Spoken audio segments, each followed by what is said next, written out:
माझ्या सर्व या ग्रुपमधल्या माता भगिनी सखी या सगळ्यांना अगदी मनापासून नमस्कार. आपण सगळ्या जणीच्या आग्रहामुळं हे आपण आज ऐकण्याचा प्रयत्न करणार आहोत. खरं तर नवरात्रामध्ये आपण शक्यतो देवीचं काहीतरी महात्म्य, तिची कथा असं ऐकत असतो. परंतु आपल्याला आज चांगला दिवस आपल्याला मिळालेला आहे की मार्गशीर्षातला गुरुवार आज आहे आणि आज आपण महालक्ष्मीची नेहमी पूजा करत असतो. आणि आपण जेव्हा देवी भागवत वाचलंय तेव्हा आपल्याला असं लक्षात आलंय की देवी भागवतामध्ये देवीचं स्थान हे खूप उच्च कोटीतलं आहे हे आपल्याला त्यावेळेस कळालेलं आहे. आणि त्याच भागवत पुराण किंवा देवी भागवत पुराण हे जे आहे याच्यातलं आदिशक्ती देवीचं सतीचं वर्णन करण्याचा प्रयत्न मी ह्या माझ्या कीर्तन आणि प्रवचन ह्या दोन्ही प्रकारामध्ये, कारण मी मागच्या पर्वाच्या प्रवचनामध्ये मी सांगितलं होतं की कीर्तन म्हटलं की टाळकरी, पेटीवाला, तबलेवाला असं सगळं आपल्याला पाहिजे. परंतु सगळ्या वेळेला ते असू शकत नाही आणि म्हणून आपण थोडा शॉर्टकट त्याच्यामध्ये पर्याय निवडलेला आहे. आपल्यासारख्या सुज्ञ श्रोत्यांची मी आधीच माफी मागते, कारण माझ्या अल्पबुद्धीनुसार मी हे सांगण्याचा प्रयत्न करणार आहे. माझी कुवत किती आहे ते मला माहिती आहे, त्यामुळे मी साधारण 1 तासभर जास्तीत जास्त, फार तर 1.5 तास एवढ्यापर्यंतच आपण हे कीर्तन प्रवचन आख्यान हे करणार आहोत. कारण माझा तसाच प्रयत्न आहे की तो वेळात संपो. श्रीमन् महागणपतये नमः. श्री सरस्वत्यै नमः. श्री गुरुभ्यो नमः. श्री मातृपितृभ्यो नमः.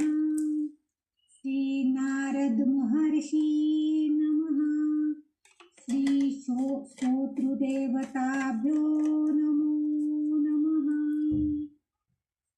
वक्रतुंड महाकाय सूर्यकोटि समप्रभ निर्विघ्नं कुरु मे देव सर्वकार्येषु सर्वदा.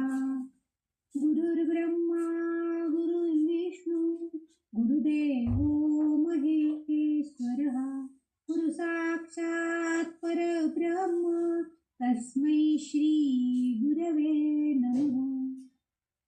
आता अभिनव वाग्विलासिनी जे चातुर्यार्थ कला कामिनी ते शारदा विश्वमोहिनी नमिनी.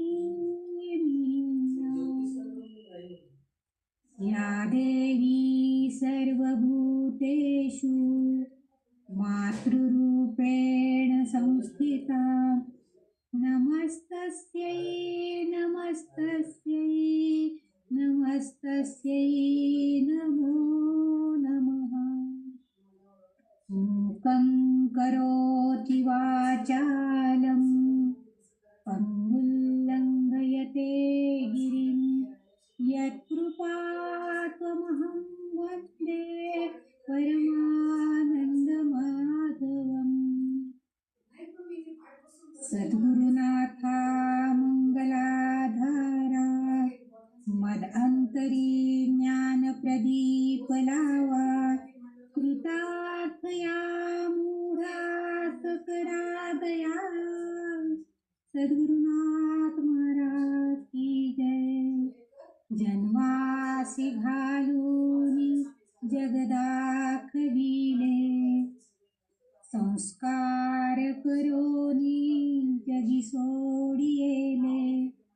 लुणना पिटे होत यांचे कदाही वंदू सदा पूज्य माता पिताही.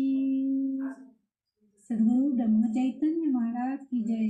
सद्गुरु गजानन महाराज की जय. श्री स्वामी समर्थाय नमो नमः. श्री दत्तगुरु महाराज की जय. श्री गोपाल कृष्ण भगवान की जय. आणि ज्या आदिमातेचं आपण आज थोडे वर्णन करणार आहोत, वर्णन त्या महालक्ष्मी मातेचा जय जयकार असो. हा खरं तर माझा अगदी छोटासा प्रयत्न आहे. कितीतरी मोठे मोठे कीर्तनकार, प्रवचनकार आपण ऐकलेले पण आहात. आता तर युट्यूबवर सगळ्यांचीच प्रवचन येत असतात. आणि हे आपण ऐकलेलं असलं तरी सुद्धा त्या भगवती देवीच्या चरणी, त्या महालक्ष्मीच्या चरणी सेवा समर्पण करण्यासाठी मी हे धाडस करायचा प्रयत्न करतो. कीर्तन करायला तसं काळ वेळेचं बंधन नसतं. कितीही वेळ आपण करू शकतो. मोठे मोठे कीर्तनकार 2-2, 3-3 तास सुद्धा कीर्तन करतात. अर्ध्या तासातही कीर्तन करायला लागतं. आपण टीव्हीवर वगैरे बघतो तेव्हा. पण त्यासाठी आपल्याला म्हणजे कीर्तनकाराला आपल्या सगळ्या श्रोतृवर्गाचे आशीर्वाद हवे आहेत. म्हणून कारण कसं आहे की खरं तर जगामध्ये सगळ्यांना असं वाटत असतं की मी खूप शहाणा आहे, मला खूप कळतंय, मला सगळं येतंय. बरेच जण असे असतात की नाही माझं झालं ते वाचून, मला हे सगळं येतंय, मी केलंय. परंतु तरी सुद्धा खरं तर आपल्यामध्ये ते सगळे गुण आहेत का हे आधी बघायला पाहिजे. म्हणून मी मागच्या कीर्तनामध्ये पण सांगितलं होतं की नलदमयंती आख्यानामध्ये रघुनाथ पंडितांनी फार छान सांगितलं की ज्ञान ना गुणीना, कला चतुरना, श्रीमंतना, सुज्ञना, वक्ताना, कवीना, बलाढ्य कसदी, अबलाच मी एक हो. वेदांती पटुना, श्रुती निपुणना, अल्पज्ञ मी बाळ हा, नाही हो अजूनही मजला समजले, मी कोण उठील मी. म्हणजे खरंच आहे, आपल्याला हे कळतच नाही की कशासाठी माझा जन्म झालेला आहे, मी कुठून आलेले आहे हे अजूनही आपल्याला कळणार नाही. परमेश्वरांनी आपल्याला जो हा देह दिलेला आहे तो आपल्याला कळायला फार अवघड आहे. आणि म्हणूनच माझ्या अल्पबुद्धीने मी तुम्हाला काय तत्वज्ञान सांगणार आहे. कारण मुळातच तत्वज्ञान सांगणं म्हणजे आपला म्हणजे लोकांना असं वाटत असतं काय तत्वज्ञान सांगत बसतात म्हणजे काय, तर आम्हाला काही शहाणपण शिकवतात, आम्हाला माहिती आहे सगळं, असं बऱ्याच जणांची वृत्ती असते. परंतु माझ्या अल्पबुद्धीनं आणि जगदंबेची सेवा म्हणून मी ही तिची वाक पूजा करण्याचा आज जसं आपण मार्गशीर्षातला गुरुवार म्हणून महालक्ष्मीची पूजा केली आहे, तशी ही कीर्तन सेवा, वचन सेवा या रूपामध्ये मी तिची वाक पूजा माझ्या वाणीनं अल्पशा बुद्धीनं मी ही वाक पूजा बांधण्याचा प्रयत्न करतो. कारण खरं तर श्रोते हे साक्षात जगदीश मूर्ती असतात असं सगळेजणच म्हणतात. कारण श्रोत्यांशिवाय वक्ता जर असेल त्याला भरपूर वाटतं वक्त्याला की बोलावं म्हणून, पण समोर जर श्रोते नसतील तर वक्ता काय बोलणार आहे आणि पुन्हा पुढे बोलणार आहे. त्यामुळं त्या जगदीश मूर्ती श्रोत्यांना माझा अगदी मनापासून नमस्कार. कारण माझी बुद्धी कशी आहे मला कल्पना आहे. माझ्या बुद्धीच्या बाबतीमध्ये माझी जी सेवा करणार आहे मी ती आपण सगळ्यांनी त्यासाठी समजून घ्या. रणरणत ऊन असतं आणि त्यावेळेस मे महिन्यामध्ये वैशाख मासामध्ये सूर्याचे प्रखर किरण म्हणजे त्यावेळेस उशिरापर्यंत सूर्य आकाशामध्ये असतो आणि तेजस्वीपणे चमकतही असतो. आणि त्यावेळेस रस्त्याच्या खांबावर रात्रीच्या वेळेला उजेडासाठी म्हणून रस्त्याच्या खांबांवर दिवे लावलेले असतात. ते दिवे लागलेले त्या दिव्याचा प्रकाश खरं तर काय आहे, जेव्हा उजेड असतो सूर्याचा तेव्हा त्या दिव्याच्या प्रकाशाला आपण काहीही मान्यता देत नाही किंवा त्याला काहीही महत्व देत नाही. पण सूर्य जेव्हा मावळतो आणि अंधार पडू लागतो तेव्हा मात्र त्या लाईटच्या खांबांवर असणारे लाईटचे दिवे, रोड लाईट म्हणतो आपण त्याला, त्यांचा मात्र प्रकाश आपल्याला चांगलाच जाणवू लागतो. रस्त्यानं जाताना तेवढाच उजेड आपल्याला वाटतो. म्हणजेच काय होतं की सूर्यप्रकाशा एवढे ते कदाचित प्रखर तेजस्वी नाहीये, परंतु त्यांचा तो थोडासा लुकलुकणारा किंचित प्रकाश सुद्धा आपल्याला मनाला सुख देऊन जातो. जसं एक छोटासा नदीचा प्रवाह वाहत येतो, ओघळ वाहत येतो आणि तो सागराला मिळून जातो आणि सागराची महानता त्या ओढ्या म्हणजे ओढ्याच्या पाण्याला किंवा त्या प्रवाहाला प्राप्त होते. तसंच काहीसं भगवतीचं गुणगान गाताना, या भगवती मातेचं गुणगान गाताना या माझ्या छोट्याशा सेवेला आपल्या सगळ्यांच्या आशीर्वादाची साथ मला हवी आहे आणि त्यासाठी मी हा प्रयत्न करते. जय जय राम कृष्ण हरी, जय जय राम कृष्ण हरी, जय जय राम कृष्ण हरी, जय जय राम कृष्ण हरी, जय जय राम कृष्ण हरी. मी सुरुवातीलाच म्हटलं की माझं जे प्रवचन आहे ते थोडंसं मी कीर्तन रूपामध्ये देण्याचा प्रयत्न करणार. त्यामुळं कीर्तन पद्धतीची सेवा आहे म्हटल्यावरती कीर्तनामध्ये जसा एखादा अभंग हा निरूपणासाठी घेतला जातो, तसं मी आज तुकाराम महाराजांचा एक छोटासा अभंग निरूपणाला घेणार आहे. अभंग असा आहे. मन हा मोगरा अर्पुनी ईश्वरा, मन हा मोगरा अर्पुनी ईश्वरा, पुनरपि संसारा येणे नाही, पुनरपि संसारा येणे नाही, मन हा मोगरा अर्पुनी ईश्वरा, पुनरपि संसारा येणे नाही, पुनरपि संसारा येणे नाही. मन हे शेवंती अर्पुनी भगवंती, मन हे शेवंती अर्पुनी भगवंती, पुनरपि संस्कृती येणे नाही, पुनरपि संस्कृती येणे नाही, मन हा मोगरा अर्पुनी ईश्वरा.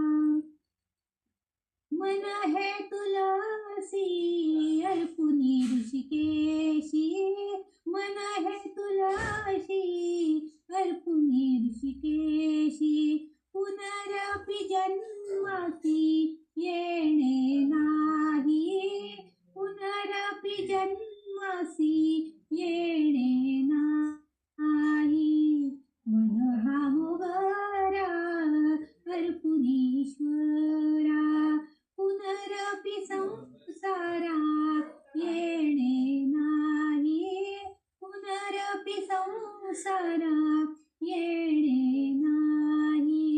तुका म्हणे ऐसा जन्म दिला देवा, तुका म्हणे ऐसा जन्म दिला देवा, तुका म्हणे ऐसा जन्म दिला देवा, तया वासवा वैकुंठासी, तया वासवा वैकुंठासी, तुका म्हणे ऐसा जन्म दिला देवा, तया वासवा वैकुंठासी, मन हा मोगरा अर्पुनी ईश्वरा, पुनरपि संसारा येणे नाही, पुनरपि संसारा येणे नाही, येणे नाही, येणे नाही.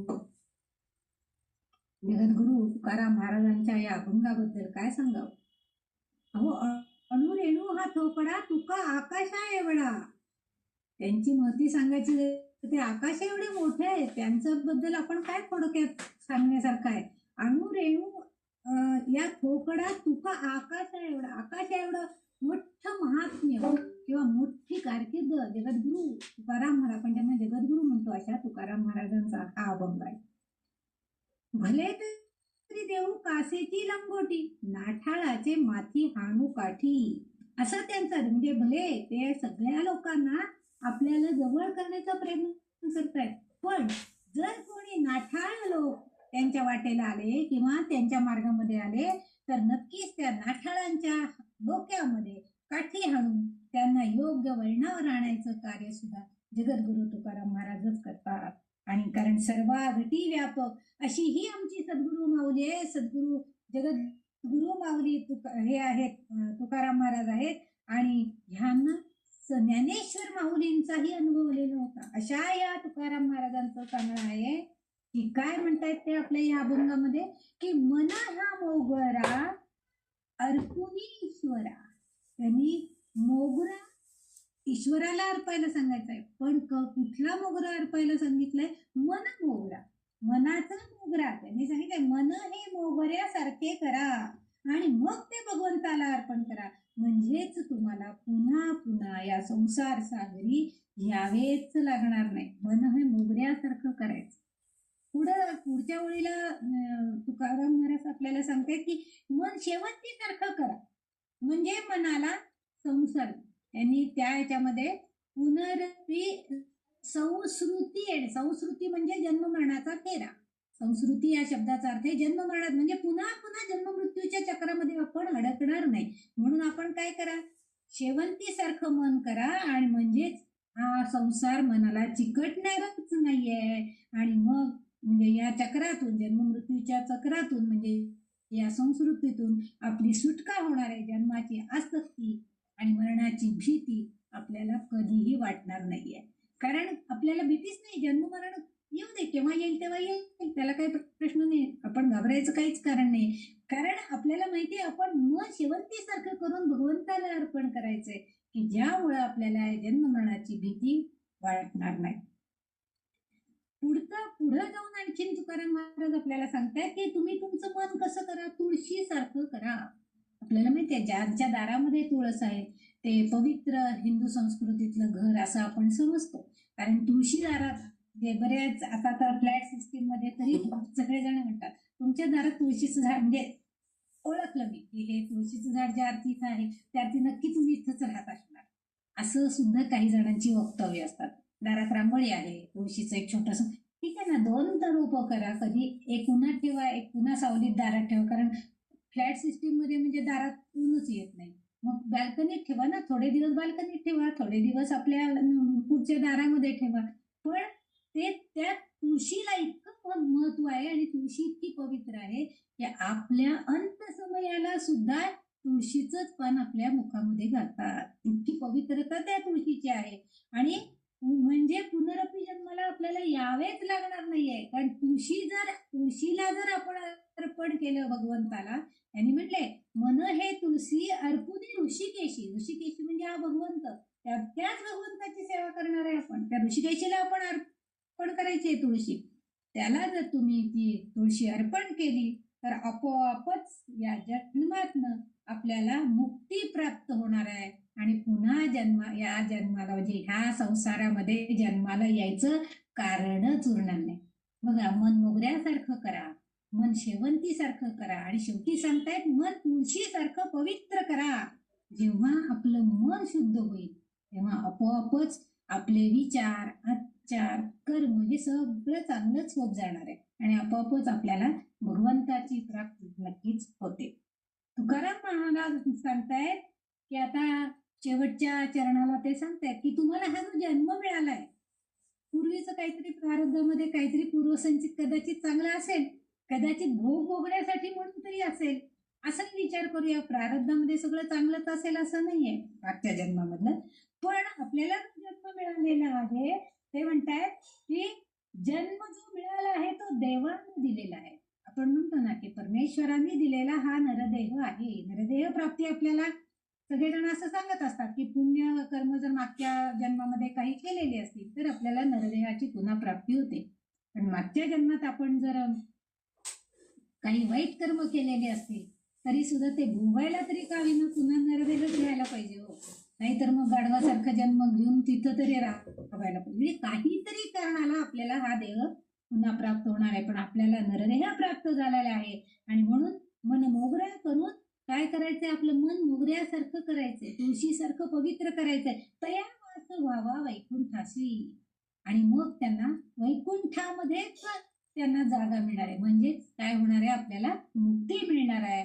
कारण ईश्वराच्या पाशी जाण्यासाठी, त्याच्या चरणाशीच वास्तव करण्यासाठी आपल्याला त्या मन मोगरा केलं पाहिजे, मन शेवंती केलं पाहिजे, मन तुळशी केलं पाहिजे आणि ईश्वराप्रती अर्पली पाहिजे. असा थोडक्यात त्या अभंगाचा शब्दशः अर्थ जर घेतला तर असा.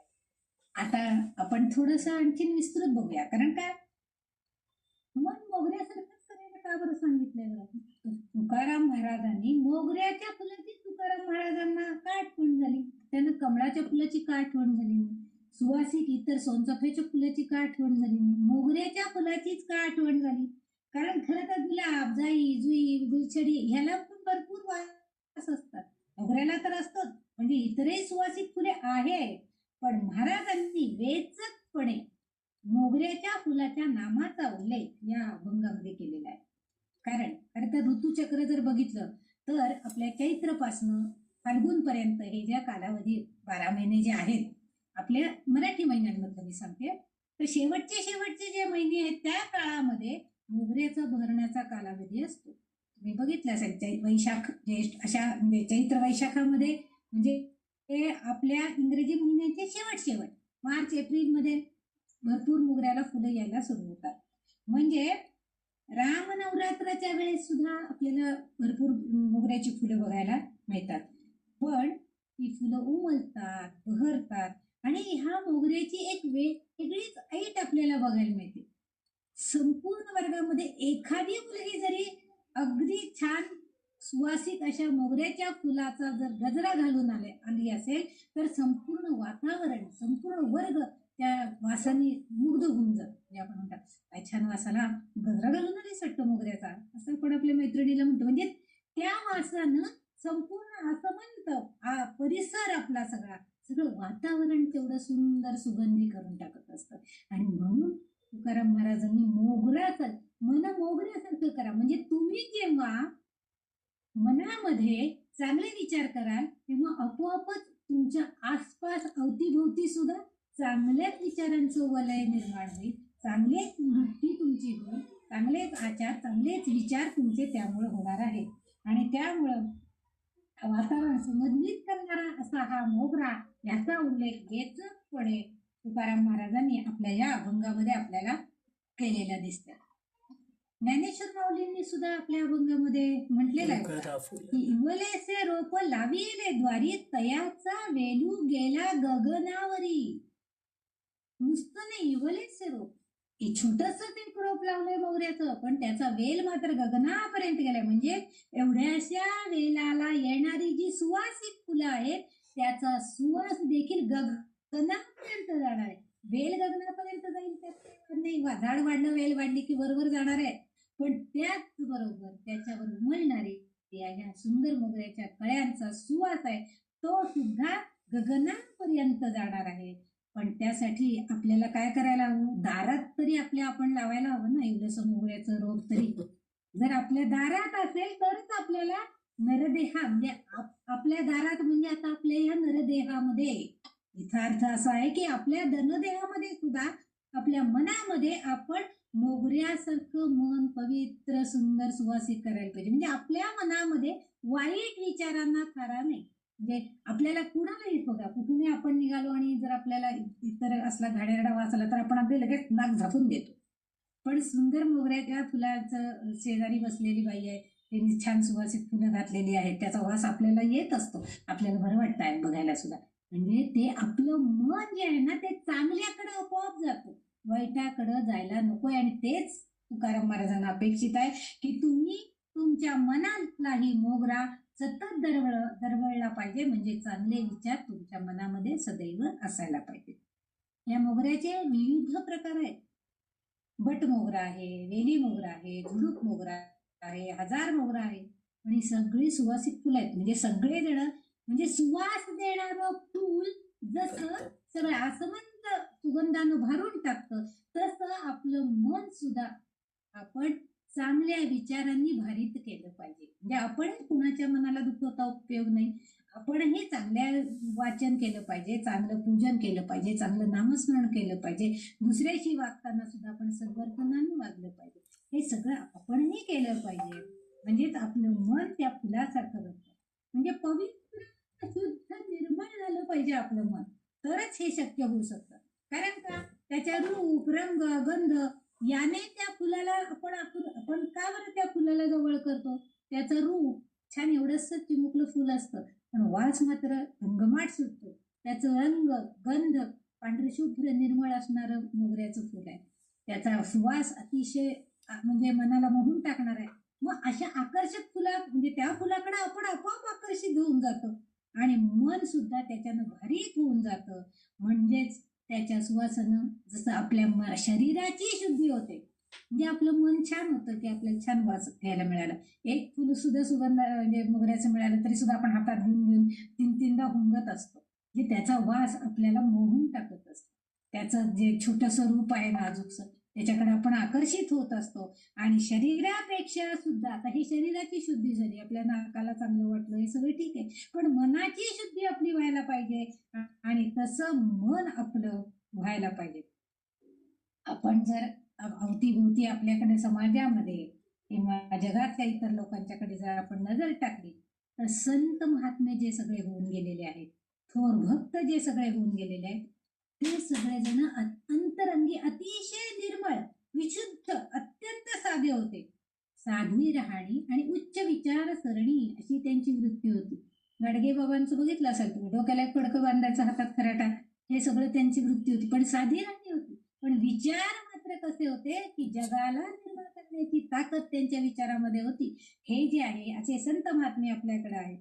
तसंच म्हणजे साधू दिसती वेगळाले, साधू दिसती वेगळाले परी अंतरी ते निराळे.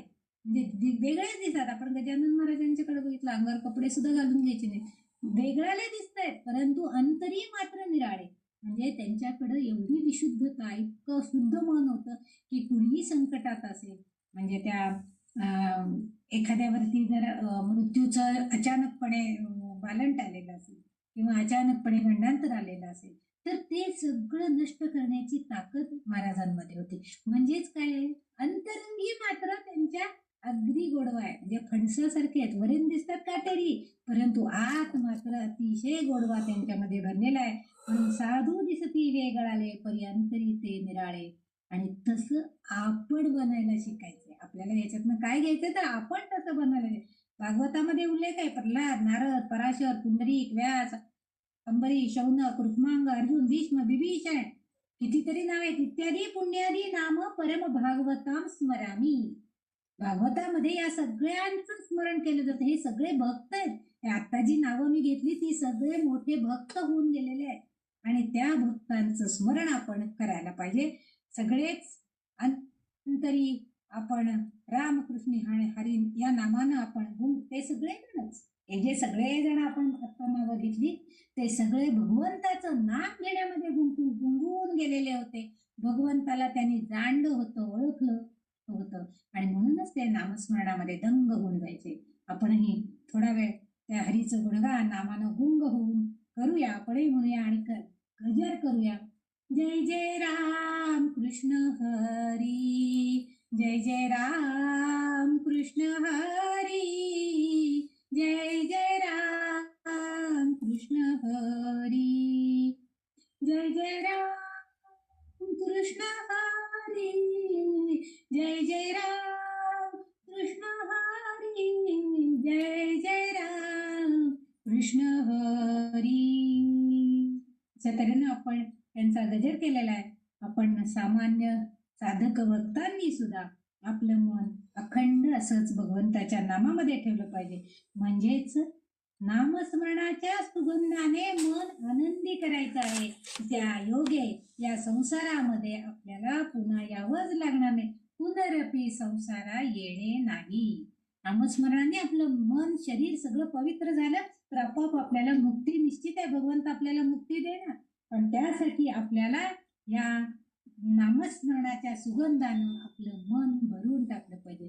सदैव ओठावरती नाव भगवंताचंच असलं पाहिजे.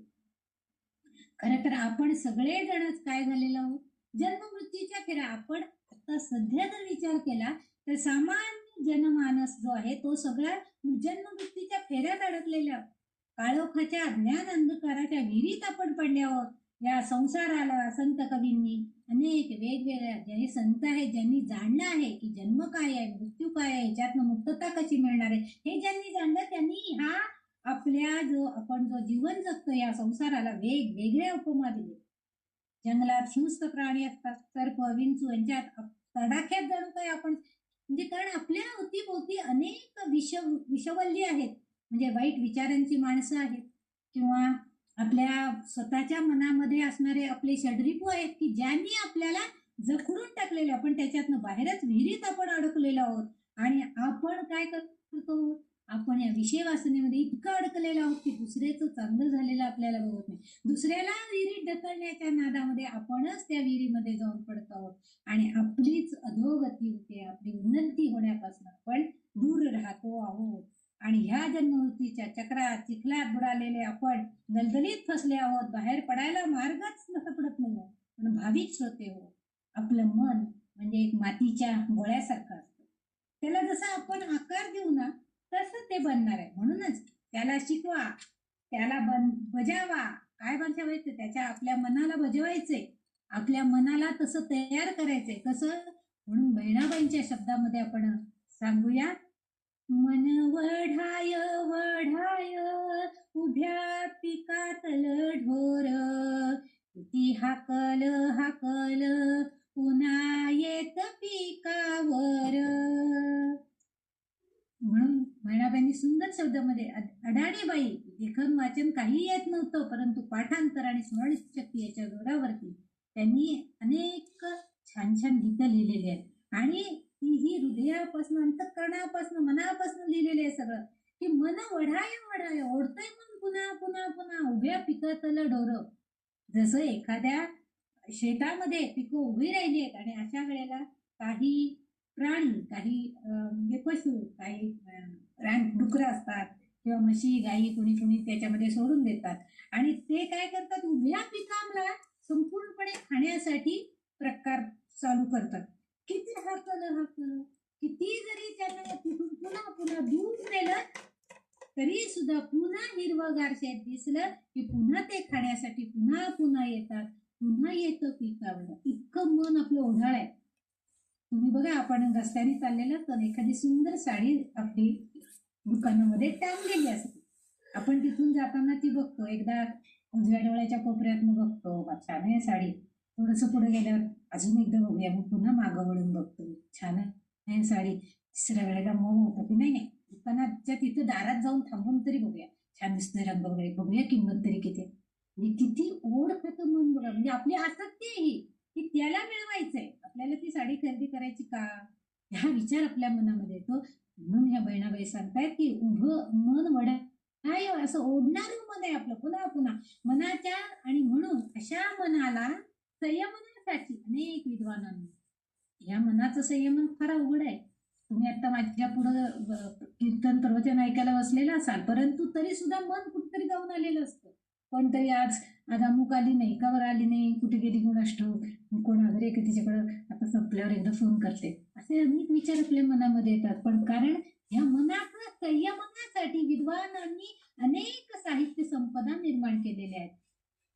समर्थांनी तरी अवघ्या 205 श्लोकातून मनाला सज्जन असं संबोधलंय आणि संबोधन त्यांनी ते सज्जन असं वापरलंय आणि त्या मनाचा गौरव करून चांगल्या आचार आणि विचार प्रवृत्त व्हा असा मनोबोध आपल्याला केलेला आहे. किती सुंदर कल्पना समर्थांनी आपल्या या मनाच्या श्लोकामध्ये, मनोबोधामध्ये सांगितले. सज्जन म्हणते ना, सज्जना भक्ती पंथेची जावी, भक्तीच्या मार्गाला आपण गेलो पाहिजे, पण त्या मनाला आधी संयमित केलं पाहिजे. नुसतं तोंडाने आपलं सज्जना भक्ती चेहरी पाहिजे तसं असं म्हणून उपयोग नाही. खरोखरी भक्ती पंथानं आपण जायचंय, म्हणजे त्या परमेश्वरापर्यंत जायचंय, मगच तो श्रीहरी आपल्याला पावणार आहे. ही कल्पना आपल्या मनामध्ये रुजवली गेली पाहिजे आणि हेच अपेक्षित आहे. पण चंचल मनाला आवरणं फारी कठीण आहे बरं का. आपली लक्ष्मण रेषा ओलांडून तो वरा सगळीकडे फिरत असतो. आपल्या पौराणिक, धार्मिक, वेद, उपनिषद, गीता, महाभारत, रामायण यासारख्या ग्रंथातून मनाला इंद्रियांसह संयमित करण्याचा उपदेश वारंवार केला गेलेला आहे. गीतेमध्ये सुद्धा तेच सांगितले, मनसंयमी हे मनाला संयमित करायला शिकलं पाहिजे. तरच त्या मनासारख्या इंद्रियावरती जर आपण संयम करायचं जर शिकलो, त्या इंद्रियाला ताब्यात घेतलं, एक मन ताब्यात आलं की बघा, मी अजिबात आता भात खाणार नाही असं मनाने एकदा निग्रह केला की नाही म्हणजे नाहीच खायचा. मग किती तो कोणी गोड भात देऊ देत, अगर तिखट मसाले भात आवडीचा देऊ दे, आणि काय जिरा राईस करू देत, आणि काय कसला काही असू दे, पण भात हा प्रकार मी खाणार नाही. एक निग्रह करायचा आहे असं मनाला संयमित करण्याचा प्रयत्न. आणि असे मनाला संयमित करण्याचे उपदेश आपल्या या सगळ्या पौराणिक धार्मिक ग्रंथांमधून केलेले आहे. कारण मनच सगळ्याला अगदी चंचल मन आहे, सगळीकडे फिरत असतं, आणि त्यामुळं आपल्या हातून पुष्कळ वेळा काही प्रमाद घडतात, चुका घडतात, आणि मग आपल्याला त्याची फळपड भोगावीच लागतात. म्हणून मन हे मोगरा झालं पाहिजे. अर्थात ते झालं की काय, अर्पुनी ईश्वरा म्हटलेलं आहे. म्हणजेच काय, ईश्वराशी जो ईश्वर आहे, मग तो विष्णू रूपात असू दे, कृष्ण रूपात असू दे, राम रूपात असू दे, महादेव रूपात असू दे, एखाद्या देवीच्या रूपात, कुणाच्याही रूपात असलेल्या त्या ईश्वराशी आपलं सख्य झालं पाहिजे. सख्य म्हणजे काय, त्याच्याशी आपलं अनुसंधान साधलं गेलं पाहिजे. आपण त्याचं सख्य कोण म्हणतो आपण, की आपल्या अगदी जवळचं निकटचं कोण आहे त्याला आपण सख्य म्हणतो. सख्य शेजारी, सख्खा मित्र. तसे तर सख्खा मित्र म्हणत नाहीत, माझा सखा असं नुसतं म्हटलं जातं. हे जे सख्येपण आहे हे त्यासाठी त्या ईश्वराशी झालं पाहिजे. तरच फक्त पुनरपि संसारा येणे नाही, तरच आपण पुनरपि या संसारामध्ये येणं होत नाही. मन हे मोगरा अर्पुनी ईश्वरा पुनरपि संसारा येणे नाही, असं सख्य त्या मनाचं ईश्वराशी जोडायला पाहिजे. आपोआपच आपल्याला पुनर्जन्म येणार नाही. मन मोगरा अर्पून ईश्वरा येणार नाही हे खरं आहे, पण संसार म्हणजे काय, पुनरपि संसारा येणे नाही. संसार म्हणजे काय आहे, एखादी वस्तू आहे का, यूज अँड थ्रो, दिली फेकून वापरली पिऊन टाकली, असा संसार आहे का. संसार हा या पंचमहाभूतांनी, पंचविषयांनी, पंच ज्ञानेंद्रिय, पंच कर्मेंद्रिय, नरदेहाच्या बाबतीतलं सांगते ना मी, हे सगळे मिळून आपण ज्या ज्या कृती करत असतो, ज्या ज्या घटना घडत असतात आपल्या जीवनपटावरती, आपलं हे सगळं जीवन जगण्याचं जे नाटक चालू असतं, म्हणजे जन्मापासून मृत्यूपर्यंत जे जे घडतं, आधी आपण 1 वर्षाचं होतो, मग 4 वर्षाचं होतो, मग 8 वर्षाचं, असं करत करत तारुण्यात येतो, मग लग्न कार्य होतो, मग म्हातारपण येतं. असं सगळं आपले जीवनपट जर आपण बघितला तर जन्मापासून मृत्यूपर्यंतचा या जीवनपटावरच्या नाटकामध्ये हे जे आपलं जे त्याच्यातल्या भूमिका आपण करत असतो त्या सगळ्या म्हणजेच हा संसार आहे. बघा, काही वेळेला आपलं मन उद्विग्न होतं, मुलांनी जर आपलं काय ऐकलं नाही, त्याला आपण इंजिनिअरिंगला जा म्हणत असतो, तो म्हणतो नाही नाही मला कॉमर्सला जायचं, झालं आपलं मन लगेच खट्ट होतं. म्हणजे ह्या ज्या गोष्टी आहेत त्या सगळ्या आपली भूमिका बजावताना आपल्याला ह्या सगळ्याला तोंड द्यावं लागतं. दुसरा एक संसाराचा असा अर्थ आहे की संसार म्हणजे संसार म्हणजे योग्य रीतीनं पुढं सरकत राहा, त्याला संसार असं म्हणतात. मग आता पुढं सरकत राहायचंय म्हणजे काय, आपल्या प्रारब्धानुसार पुढे सरकायचंय. आणि पुढे सरकत राहणे म्हणजे आपण पुन्हा 3 वर्षाचं मुलगी होऊ शकतो का हो? आत्ताच्या ह्या घडीला आपण म्हटलं नाही नाही मला आता पुन्हा 3 वर्षाची मुलगी व्हायची, शक्य आहे का? नाही. पुढे सरकत सरकत सरकत आपण आलेलो आहोत, आता वयाची 70 गाठायला आलेली आहे. म्हणजे ह्याचा अर्थ पुढे सरकत राहायचंय, मागं नाही जाता येत आपल्याला पुन्हा. म्हणून तो पुढेच जात राहतो, त्याला मागं येता येत नाही, आणि तोच खरा संसार आहे. पुढं पुढं चालत होतं, जे होतंय ते बघायचं, घडेल ते घडतंय ते काय, त्याचे परिणाम काय आहेत त्याचं सगळ्याच हळूहळू पुढं चाललेलं असतंय. जे घडतं कधी थोडा वेळ दुःख होतं, परत त्याच्यानंतर सुखानंतर दुःख, दुःखानंतर सुख, हे सगळं येतच राहणार आहे. हाच खरा संसार आहे. आणि म्हणूनच आपण काय करतो की मी आता जे सांगितलं की आपल्या नरदेहाच्या बाबतीमध्ये पंच इंद्रिय, पंचविषय हे जे आहेत ते शब्द, रूप, रस, गंध हे सगळं आपल्याला हवं असतं. आपल्याला बोलायला आवडतं, आपण शब्दांचं ते माध्यम वापरतो. रूप एखाद्याचं कसं आहे त्याच्याकडे आपण आकर्षित होतो. रस जो आहे तो आपल्या जिभेने कळतो आपल्याला की छान आहे, मस्त आहे म्हणतो आपण. कोणाच्याकडे तरी गेला आणि एखादं सरबत छान उन्हाच्या वेळेला गेलं आणि छान दिलं तर आपण हा छान आहे, बरं वाटलं बघा, उन्हात आले होते, लिंबू सरबत दिलं, बरं झालं, छान वाटलं, चहा नकोच होता, आपण म्हणून टाकतो. म्हणजे तो रस, त्याचा जो आस्वाद आहे तो आपल्याला मनाला गोड वाटतो. स्पर्श आपल्या भाबड्या मनाला आकर्षित करण्यासाठी या पाचही गोष्टी कारणीभूत आहेत बघा. रसना, आपण जे रसना म्हणजे जीभ याचा विचार केला, रस या बाबतीमध्ये आपण बघितलं तर रसना आहे म्हणजे जीभ. रसना म्हणजे जीभ. या जिभेने आपण दोन काम करतो. एक काय काम करतो तर शब्दांचा आधार घेऊन आपण बोलतो.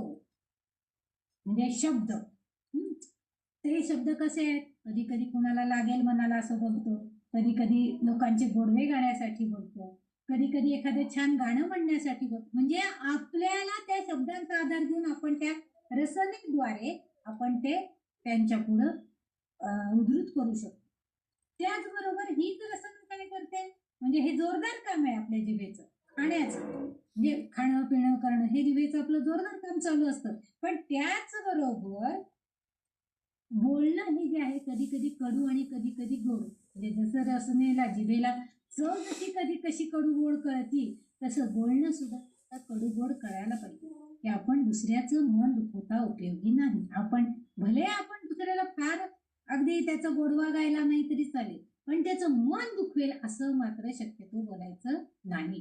ही त्या जिभेला म्हणजे एक आहे ते जिभेनं जोरदार काम करणं म्हणजे खाण्याचं, आणि दुसरं बोलण्याचं. हे दोनही काम आपण पण ही एकच रसना जर जिंकली माणसानं, ही रसनेवरती आपल्या म्हणजे आपल्या जिभेवरती आपलं जर नियंत्रण आलं तर आपोआपच आपला डायबिटीस आहे पण आपल्या खाण्यावर नियंत्रण आहे, माहिती आहे आपल्याला गोड खायचं नाहीये, त्यामुळं त्या मार्गाला जायचंच नाही. नको मला, द्राक्ष पुढे आणून ठेवली, एक द्राक्ष खायचं, बाकीची बाजूला ठेवून टाकायची. किंवा त्यांच्याशी बोलताना मला डायबिटीस आहे, मला डायबिटीस आहे म्हणून सारखं जाणं गाऊन तो डायबिटीस कमी होणार आहे का? नाही. पण त्याऐवजी नाही, थोडा व्यायाम केल्यावर येईल आटोक्यात. म्हणजे दुसऱ्याला झालेलं असताना आपण पण आपलं गाणं त्याच्या पुढे गात असतो. मी बघा दुसऱ्याला, आणि दुसऱ्याला जेव्हा काही होतं ना तेव्हा आपल्याला कळते की त्यापेक्षा आपलं पुष्कळ बरं आहे. आता किती झाले, 400 झाली शुगर असं आपण म्हणतो, पण तुमची पण एकेकाळी 400 झालेली होती, तुम्ही ती नियंत्रणात आणण्याचा प्रयत्न केले. म्हणून आपण काय केलं पाहिजे, रसनेला जिंकलं तर जग जिंकल्यासारखं आहे. कारण जे अन्न खातो आपण, रसना का जिंकायची आहे आपल्याला, तर एक तर बोलण्यानं, आपल्या गोड बोलण्यानं आपण दुसऱ्याला सुद्धा आकर्षित करून घेतो, आणि दुसरं म्हणजे आपण चांगलं खाल्ल्यामुळं आपल्या मनावरती, आपल्या शरीरावरती त्याचा चांगला परिणाम होतो. म्हणजे जे खाणं आहे त्या खाण्याचा परिणाम आपल्याला चांगला वाईट सुद्धा कळतो. असं म्हणतात की दुर्वास ऋषी म्हणजे अन्न जे आपण खातो त्याचा परिणाम देहापेक्षा आपल्या मनावर जास्त होतो असं म्हटलं जातं. असं म्हणजे देह तर आपला, कारण त्यातलं किती थोडंसं पचलं जातं आणि बाकी सगळं टाकून द्यायचं असंच चाललेलं असतं. आपण त्याचं थोडंसं रक्त बनत असतं. पण मन मात्र चांगलं अन्न खाला, छान चविष्ट भाजी झाली, आपल्याला अगदी बरं वाटतं, हा मी अर्धी पोळ्यात जास्त खाली बरं वाटलं मला, छान झाली ती भाजी, असं म्हणून आपण खातो. म्हणजे आपल्या मनाला त्यांनी आनंद मिळतो ते खाण्यामुळं. म्हणून खाण्याचा परिणाम आपल्या देहापेक्षा मनावर जास्त होतो. त्यासाठी एक उदाहरण सांगते. दुर्वास ऋषी एकदा दुर्योधनाकडे गेले. ऋषी ते आल्यावर त्यांचं आगत स्वागत करून दुर्योधनानं त्यांना जेवायला घातलं.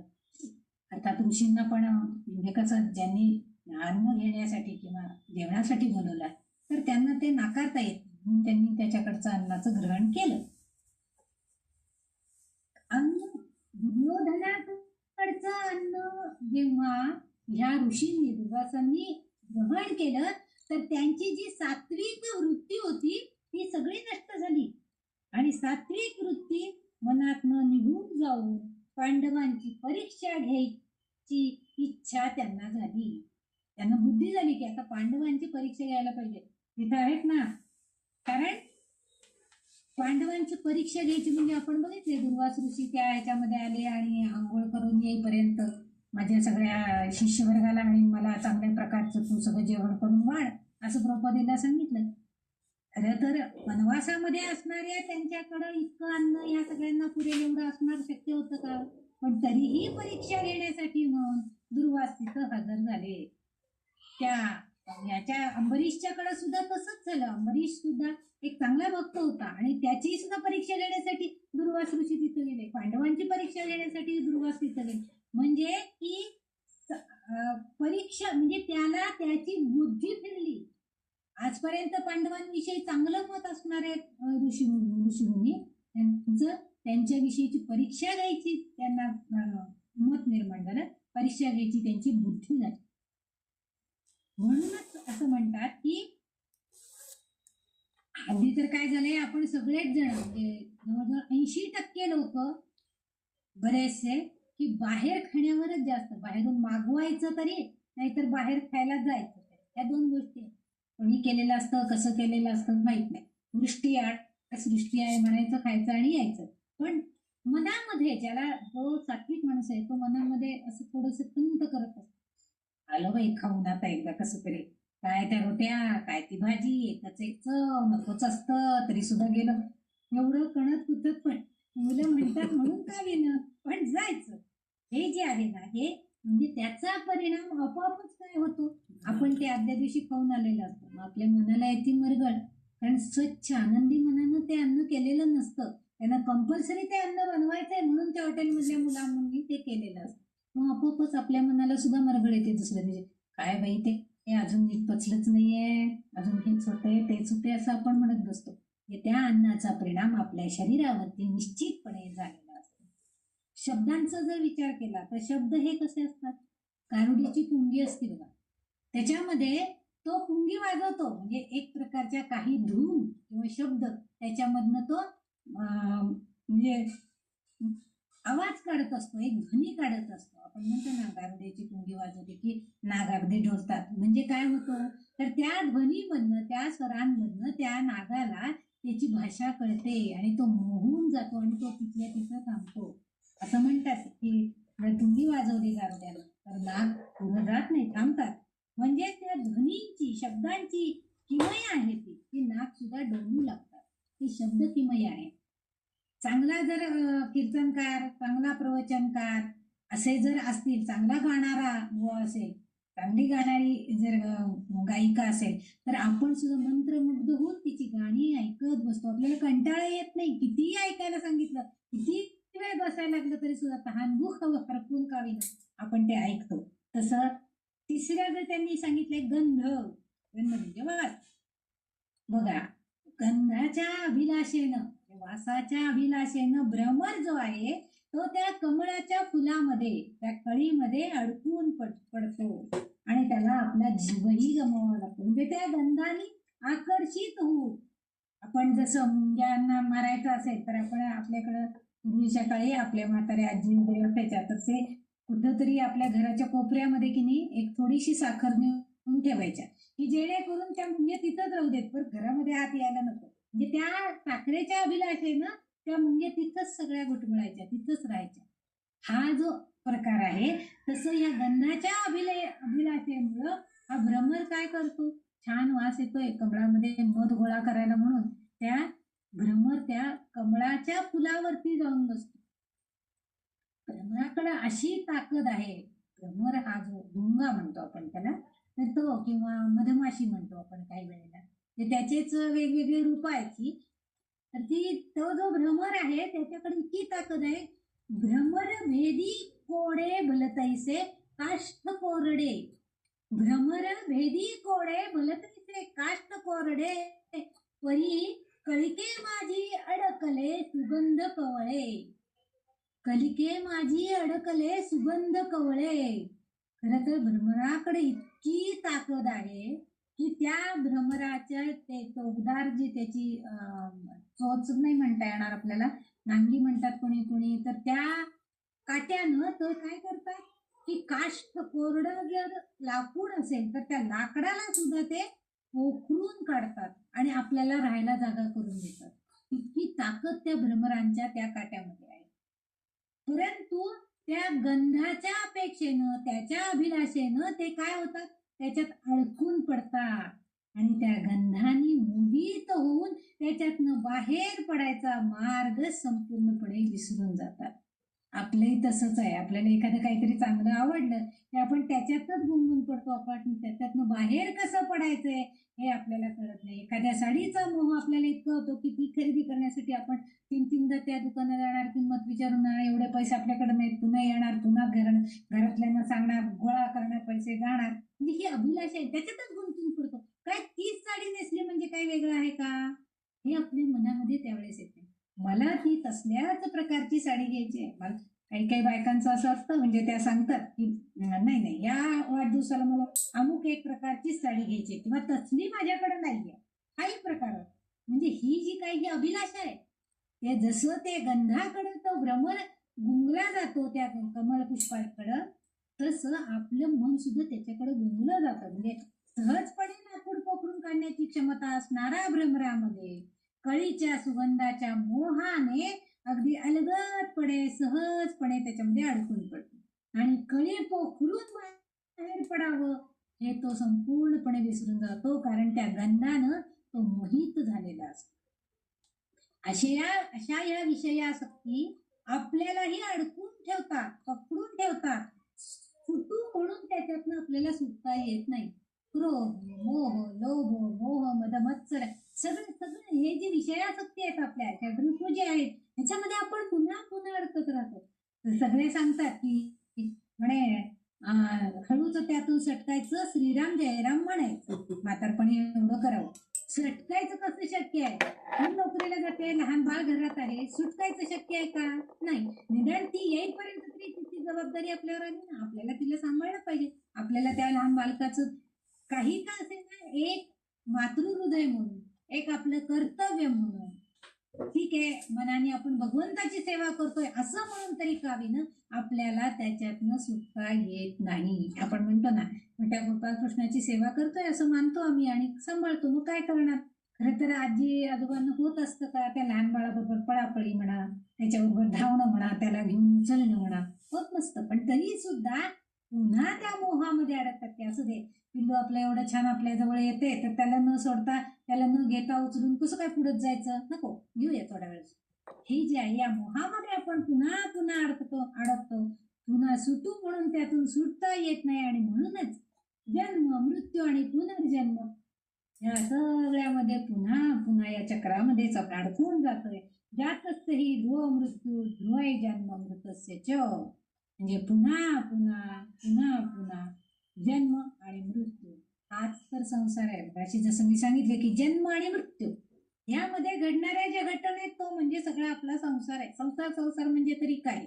बघा, जन्मल्यापासून आपण असतो, आधी आई वडिलांची असतो, म्हणजे मुलींच्या बाबतीमध्ये आई वडिलांची मुलगी असतो, नवऱ्याचा बायको होतो, मग कोणाची आई होतो, कोणाची सून होतो, कोणाची मामी, कोणाची काकू, हे सगळ्या भूमिका आपण त्यावेळेस करत असतो. आणि म्हणूनच पुनरपि जननम पुनरपि मरणम पुनरपि जननी जठरे शयन, यह संसारे खलु दुस्तारे कृपया पारे पाहि मुरारे, भज गोविंदम भज गोविंदम भज गोविंदम मोहमते. म्हणूनच आचार्यांनी खूप छान सांगितलं. आचार्य सांगतायत की अरे मूर्खा, आचार्य म्हणतायत ना, अरे मूर्खा, मी म्हटलेलं नाही. अरे मूर्खा, जर संसारातून तुला सुटका हवी असेल तर हरीचे स्मरण कर, भज गोविंदम म्हणून त्यांनी सांगितलंय. आपणही तेच करूया. घ्या हो हरीचे नाम नाम, घ्या हो हरीचे नाम, गाविल तो निज धाम, गाविल तो निज धाम धाम धाम. राधा कृष्ण गोपाळ कृष्ण, राधा कृष्ण गोपाळ कृष्ण, घ्या हो हरीचे नाम.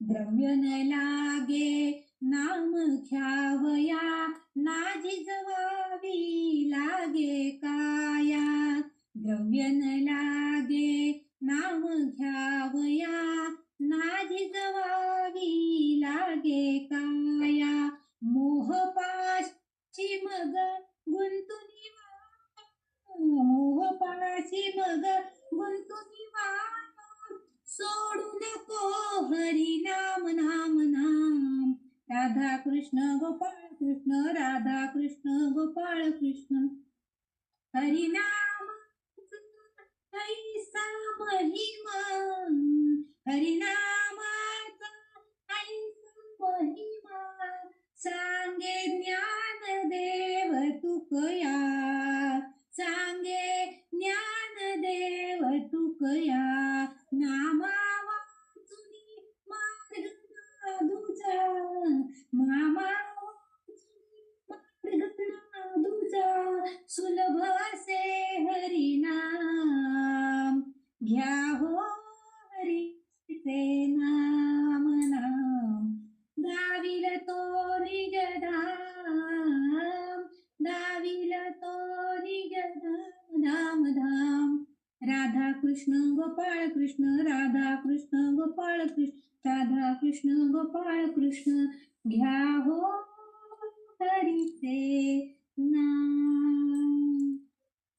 अशा प्रकारे सगळे सर्व संत सज्जन आपल्याला हे सांगतायत की तुकारामाई हेच आपल्याला सांगतायत की ऐसा जन्म दिला देवा, देवा तू मला असा जन्म दिला आहे तया वास व्हावा वैकुंठाशी, आणि ह्या जन्माचं सार्थक कशात आहे तर वैकुंठाशी माझा वास व्हायला पाहिजे, म्हणजे वैकुंठामध्ये मला राहायला जागा मिळाली पाहिजे, म्हणजे तुझ्या चरणाशी मी दिन होणार आहे, म्हणजेच मन मोगरा शेवंती तुळशी करा आणि अर्पण करा, तरच आपल्याला वैकुंठात वस्ती करायला मिळणार आहे, म्हणजेच तो भक्त जो आहे तो भगवत स्वरूप होतो आणि त्याच्यावर भगवंताची कृपा होते, म्हणजेच त्याला मुक्तीचा मार्ग मिळतो. भक्ती ज्ञान आणि कर्म यांचा त्रिवेणी संगम असलेला असा हा सप्तशती ग्रंथ आहे. आता आपण त्याविषयी बघणार आहोत. हे सगळं घडणार आहे, असं हे नाम घ्यायचं झालं मुक्ती मिळवायची हे सगळं घडणार आहे, पण कसं होतं ते आपल्या मनाच्या बुद्धीनुसार आहे. मन जेव्हा उद्विग्न होतं, मनामध्ये काही असे विचार असतात तेव्हा भ्रमित होतो माणूस, आता हे करू का ते करू, आता मला इतक्या पैशाची जोडणा करायची, माझ्याजवळ तर एवढं नाही, लेकीचं लग्न आले, मनामध्ये असंख्य विचार उद्विग्न होऊन जातं मन, काय करू असं होतं, भ्रमित होतं. अशा उद्विग्न आणि संभ्रम अवस्थेमध्ये असलेला सुरथ राजा समाधी वैश्य यांची कथा या सप्तशती ग्रंथामध्ये आलेली आहे. या दोघांनाही सुमेध ऋषींनी केलेला उपदेश म्हणजेच हा सप्तशती ग्रंथ आहे. या ग्रंथामध्ये भक्ती आहे, ज्ञान आहे आणि कर्म या सगळ्यांचा त्रिवेणी संगम झालेला आपल्याला दिसून येतो. भगवती देवीची कथा यात संपूर्णपणे अंतर्भूत आहे आणि तीच आपल्याला बघायचे. जय जय राम कृष्ण हरी, जय जय राम कृष्ण हरी, जय जय राम कृष्ण हरी. भाविक भक्त जन हो, तुकाराम महाराज आपल्या निरूपणाच्या अभंगात मनाला मोगऱ्यासारखं शेवंतीसारखं तुळशीसारखं करायचंय आणि नरकी संसारालाही यायचं नाहीये आणि मग वैकुंठवासी व्हायचंय, म्हणजे वैकुंठामध्ये वास करायचा. वैकुंठवासी आपण होतो मृत्यू आल्यावरती, पण त्या वैकुंठामध्ये आपल्याला वास करायचा, आपल्याला राहायचं. आता आपण त्याच्या आख्यानाकडे बघणार आहोत. एकदा स्वारोचिष मनवंतरामध्ये चैत्र वंशामध्ये पृथ्वी लोकांचा सम्राट म्हणून ओळखला जाणारा सुरथ नावाचा भूपती म्हणजे एक राजा होता. तो चांगल्या प्रकारे प्रजेचं पालन करतच होता, सांभाळत होता प्रजेला. पण प्रत्येक राज्यामध्ये काही सुष्ट आणि काही दुष्ट प्रवृत्तीचे लोक असतातच. आपल्याकडे बघतो आपण म्हणतो ना की अजूनही काही ठिकाणी आपल्याला माणुसकी बघायला मिळते. म्हणजे काय, सुष्ट लोक आहेत म्हणजे चांगल्या प्रवृत्तीचे लोक आहेत, पण काही दुष्ट पण असतात, जाता आपलं पाकिट मारून घेऊन जातात, असे पण लोक आपल्याला बघायला मिळतात. म्हणूनच तसं या सुरथ भूपतीला त्याच्या नगराजवळ असणाऱ्या कोला नगरीमधला कोला विध्वंसी समूहाचे जे राजे होते ते त्याचे शत्रू बनले होते. त्यांनी एकदा या सुरथ राजावर स्वारी केली आणि कपटनीती आणि राजकारण, आपल्याला सगळ्यांना आजकालचं आपल्या देशामधलं सुद्धा राजकारण बघितलं तर, समाजामधलं राजकारण बघितलं तर आपल्याला हे सगळं माहिती की कसं कपटनीतीनं कुणाला बाजूला बरोबर काढायचं, खड्यासारखं बाजूला काढून ठेवतात, त्या माणसावरती काहीतरी बालन टाणतात, काहीतरी कुरापती करतात. असे बरेचशा घटना आपल्याला घडलेल्या बघायला मिळतात.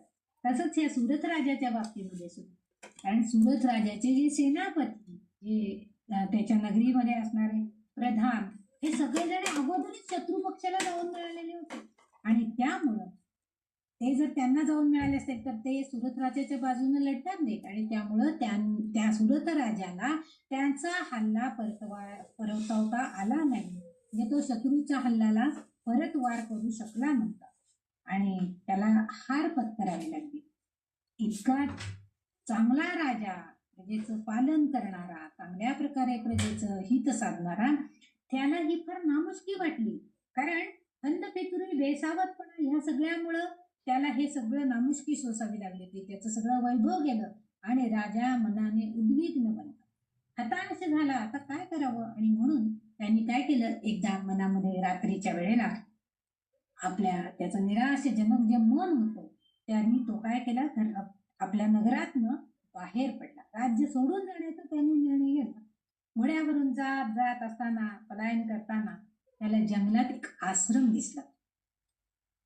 म्हणजे रात्री तो निघाला होता, पहाटेपर्यंत जंगलातनं चालतोच आहे, घोड्यावरनं पुढं पुढं पुढं, आणि जेव्हा उजाडलं त्या समयाला तिथं एक आश्रम त्याला दिसला आणि त्यांनी तिथं थांबून, म्हणजे कुटी होती, आश्रम होता, त्या लोक शिष्यवर्ग दिसत होते, कोणीतरी चांगले लोक राहत आहेत तिथं अशी त्याला कल्पना आली आणि म्हणून त्यांनी त्याला तिथं तो थांबला आणि त्यांनी विचारलं, तिथं कोणी आहे का, तिथं कोणी आहे का, असं विचारल्यावरती सुमेध ऋषी तपश्चर्या करत होते आणि त्यांची तपश्चर्या त्यांनी थोडा वेळ थांबवली आणि त्यांनी त्याला पाहिल्यावर सुरथ राजा अगदी दमून थकून भागून गेलेला होता आणि त्या तिथं सुरथ राजाने त्या सुमेध ऋषींना तिथं राहण्याची परवानगी मागितली. इथं राहू शकतो का?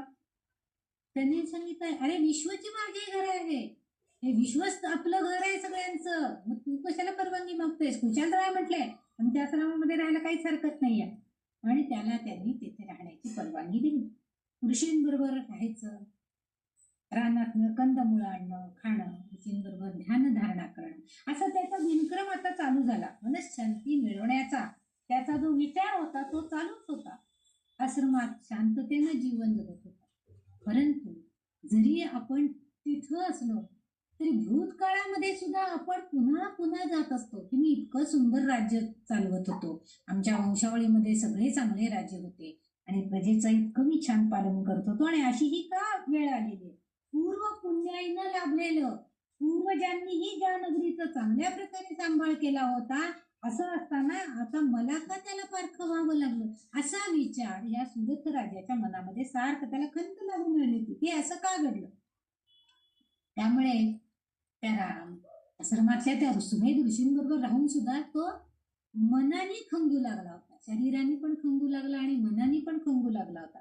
विचार मग्न अवस्थेमध्ये दिवस एका झाडाखाली बसला आणि तिथं आश्रमाजवळ एक व्यक्ती झाडाखाली असं बसलेला असताना असं हा जसा भटकत भटकत तिथं आला होता तसंच आणखीन एक वाटसरू तिथं भटकत भटकत हा जिथं बसला होता त्या झाडाच्या तिथं आला.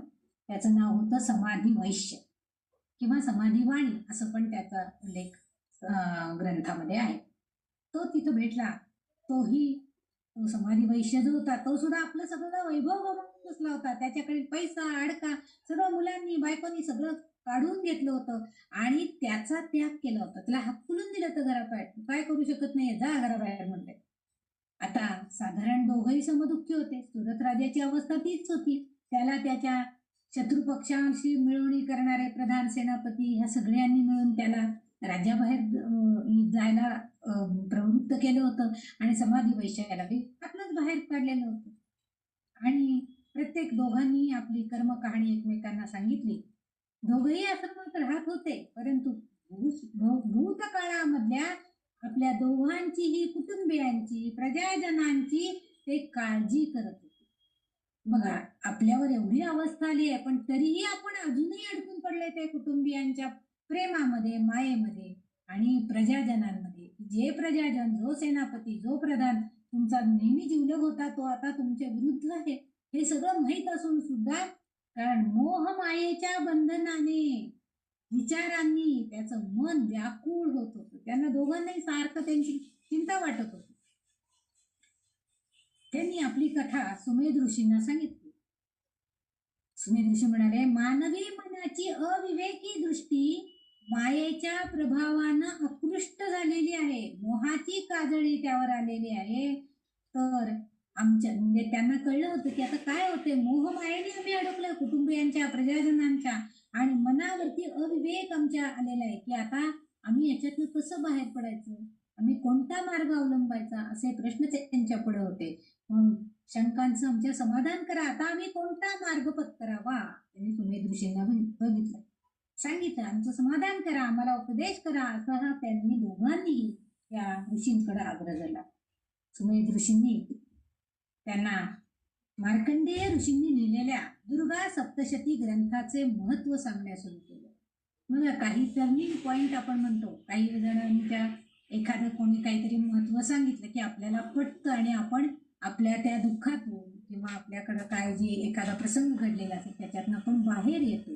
तसं सुमेध ऋषींनी त्याला दुर्गा सप्तशती ग्रंथाचं महात्म्य सांगण्यास सुरू केले. ते पण तो जो ग्रंथ आहे तो मार्कंडेय ऋषींनी सावर्णी कुळातील 8वा म्हणून प्रसिद्ध आहेत आणि त्यांचंच जन्मचरित्र या ग्रंथात वर्णन केलं गेलेलं आहे. हे मार्कंडेय ऋषींनीच लिहिलेलं आहे आणि त्यांचंच आयुष्यामधल्या गोष्टी त्यांनी या दुर्गा सप्तशतीमध्ये लिहिलेल्या आहेत. महामायेच्या प्रभावानं जगाची उत्पत्ती, स्थिती, लय ही चरातील विविध कार्य होतच असतात. अहो, श्रीहरी विष्णूंना सुद्धा मोहमायेनं, मायेच्या प्रभावानं योग निद्रा लागून गेलेली होती. विष्णू सुद्धा त्या सागरामध्ये आरामशीर झोपून टाकले ते त्या नागशेष म्हणजे नागराजांची शय्या करून, कारण त्यांना मायेच्या योग निद्रा लागली होती. योगामध्ये त्यांना ते झोपून गेले होते, विसरून गेले होते आपल्याला जगाचं सगळं कारभार पाहायचं आहे, आपल्याकडं निर्मिती किंवा स्थिती कशी आहे सगळ्या जगताची ती बघण्याचं काम आहे, विसरून गेले होते. संपूर्ण जगताला ही माया पूर्ण मायाजालात ओढून घेते. प्रत्येकाच्या आयुष्यामध्ये असं आपल्याला भूड पडते एखाद्याची की आपण त्या ह्याच्यामध्ये अडकलं जातो, आपण तोच विचार करतो, तोच बरोबर आहे असं आपल्याला, पण ती माया मोह आहे हे आपल्याला लवकर लक्षात येत नाही. कारण ती माया म्हणून जी आहे ती काय करते, आपल्याला ओढून घेते. संपूर्ण जगताला ही माया सर्व शक्तीनिशी आपल्या मायाजालात ओढून घेते. ती या जगताची माता आहे. जीवसृष्टीचे चालकत्व, पालकत्व हे सगळं तिच्याकडंच आहे. आपण देवी भागवतामध्ये ह्याचं सगळं वर्णन ऐकलेलं आहे की कसं तीच सगळ्या सृष्टीचं कसं चलनवलन, नियंत्रण सगळं सांभाळते आहे. पण एक मात्र आहे, ती जसं मोहमाया आपल्यावरती टाकते आहे, विष्णूला सुद्धा योग निद्रेमध्ये तिने टाकलेलं आहे, परंतु हीच जर माया आपल्यावरती प्रसन्न झाली तर मात्र ती भक्तांना वरदायिनी या स्वरूपामध्ये दिसते. ती सुद्धा वरदायिनी होऊन आपल्याला मोक्ष प्राप्ती सुद्धा करून देते. ती आदिम, सनातन, परम विद्यांची अधिष्ठात्री, भक्तांची सर्व भावे कल्याण करणारी अशीच ती जगदंबा माता आहे. ही माया कोण आहे तर ही जगदंब माता आहे. कारण ती जरी माया मोहानं आपल्याला आकर्षित करत असली तरी सुद्धा ती कशी आहे, सनातन आहे, परम आहे, वरदायिनी आहे, विद्यांची अधिष्ठात्री आहे. तिच्याकडे सगळे मी मागे जसं सांगितलं होतं की अष्टदेवी सगळ्या ज्या आहेत त्या प्रत्येकीकडे एक एक एक एक एक एक खातं दिलेलं आहे. संतान लक्ष्मी झाली, विद्यालक्ष्मी आहे, वैभव लक्ष्मी आहे, विजयलक्ष्मी आहे, असे सगळ्या लक्ष्मी असतात. तसं ही सगळी लक्षणं तिच्यामध्ये आहेत. तर भक्तांचे सर्व भावे कल्याण करणारी अशी हीच जगदंब माता आहे. संसार बंधनातून उत्तम प्रकारे तरुण जाण्यासाठी सर्व सामर्थ्यवान सर्वेश्वरी जर कोण असेल तर ती म्हणजे ही आदिशक्तीच आहे आणि तीच आपल्याला खेळवत असते. बघा आपल्याला बऱ्याच वेळेला असं आपल्याला असं होतं, कसं काय असं झालं, मी तर काय असं अपेक्षिलं नव्हतं, मी काय असं केलं नव्हतं, असं कसं काय घडलं, असं कसं काय घडलं. हाच तर त्या जगदंबेचा खेळ आहे, की तिनं आपल्याला ते करायला भाग पाडलं. आपण आपल्याला अपेक्षित आहे नसतं. कधीतरी आपण कुठंतरी गेलेलो असतो आणि अचानकपणे काहीतरी घडतं. कोणीतरी भेटतं आणि मग तो सांगतो, "हो, हो आमची मुलगी लग्नाची आहे." "हो का? माझा पण मुलगा लग्नाचा आहे." मग झालं. तिथे लगेच दोघं जण भेटतात, मग पत्ते घेतात, मग फोन करतात. म्हणजे हे आत्ताच्या काळात आहे. पूर्वीच्या काळी प्रत्यक्ष भेटून वगैरे असंच व्हायचं. म्हणजे हा त्या जगदंबेचा खेळ चालू आहे. मगाशी जसं सांगितलं की नाट्य आपण आपली भूमिका म्हणजे आता मला सासूच्या भूमिकेत जायचंय किंवा मला आता जावेच्या भूमिकेत जायचंय, मग लहान दिरासाठी मी बघणार असं जे आहे असे खेळ तिचे चालू होतात, तीच आपल्याला खेळीत असते आणि म्हणून आपण तिला शरण जायला पाहिजे. एकनाथ महाराजांनी पुढील गोंधळ गीतामध्ये अगदी यथार्थ वर्णन त्याचं केलेलं आहे. आदिशक्ती परमेश्वरी देवी नारायणी रे, आदिशक्ती परमेश्वरी देवी नारायणी रे, सर्व काही तिचीच ही करणी रे, सर्व काही तिचीच ही करणी रे, शक्ती वीण कोणाची काया चाले रे, शक्ती वीणे कोणाची काया चाले रे, शक्ती वीणे वचन कोण बोले रे, शक्ती वीणे वचन कोण बोले रे, शक्ती गुणे सकळ थोर झाले रे, शक्ती गुणे सकळ थोर झाले रे, आदिशक्ती परमेश्वरी देवी नारायणी रे, सर्व काही तिचीच ही करणी रे, परापश्यन्ति मध्यमा वैखरी रे, परापश्यन्ति मध्यमा वैखरी रे, जयाचे उठती वाचाचारी रे, जयाचे उठती वाचाचारी रे, शक्ती विणे बापुडा देहधारी रे, शक्ती वीणे बापुडा देहधारी रे, सर्व शक्ती आहे विस्तारली रे, सर्व शक्ती आहे विस्तारली रे, आदिशक्ती परमेश्वरी देवी नारायणी रे, सर्व काही तिचीच ही करणी रे, मूळारंभी तिचा उदो उदो जाहला रे, मूळारंभी तिचा उदो उदो जाहला रे, पाचा भूतांचा हो, पाचा भूतांचा हो, पाचा भूतांचा हो गोंधळ मांडिला रे, पाचा भूतांचा हो गोंधळ मांडिला रे, दास म्हणे हे तिचीच रे, दास म्हणे हे तिचीच रे, तिचीच रे करणी हो, दास म्हणे हे तिचीच रे करणी हो, प्रचितीनी पहावे निरूपणी रे, प्रचितीनी पहावे निरूपणी रे, आदिशक्ती परमेश्वरी देवी नारायणी रे, सर्व काही तिचीच ही करणी रे, सर्व काही तिचीच ही करणी रे, तिच्याशिवाय काय होऊ शकते का.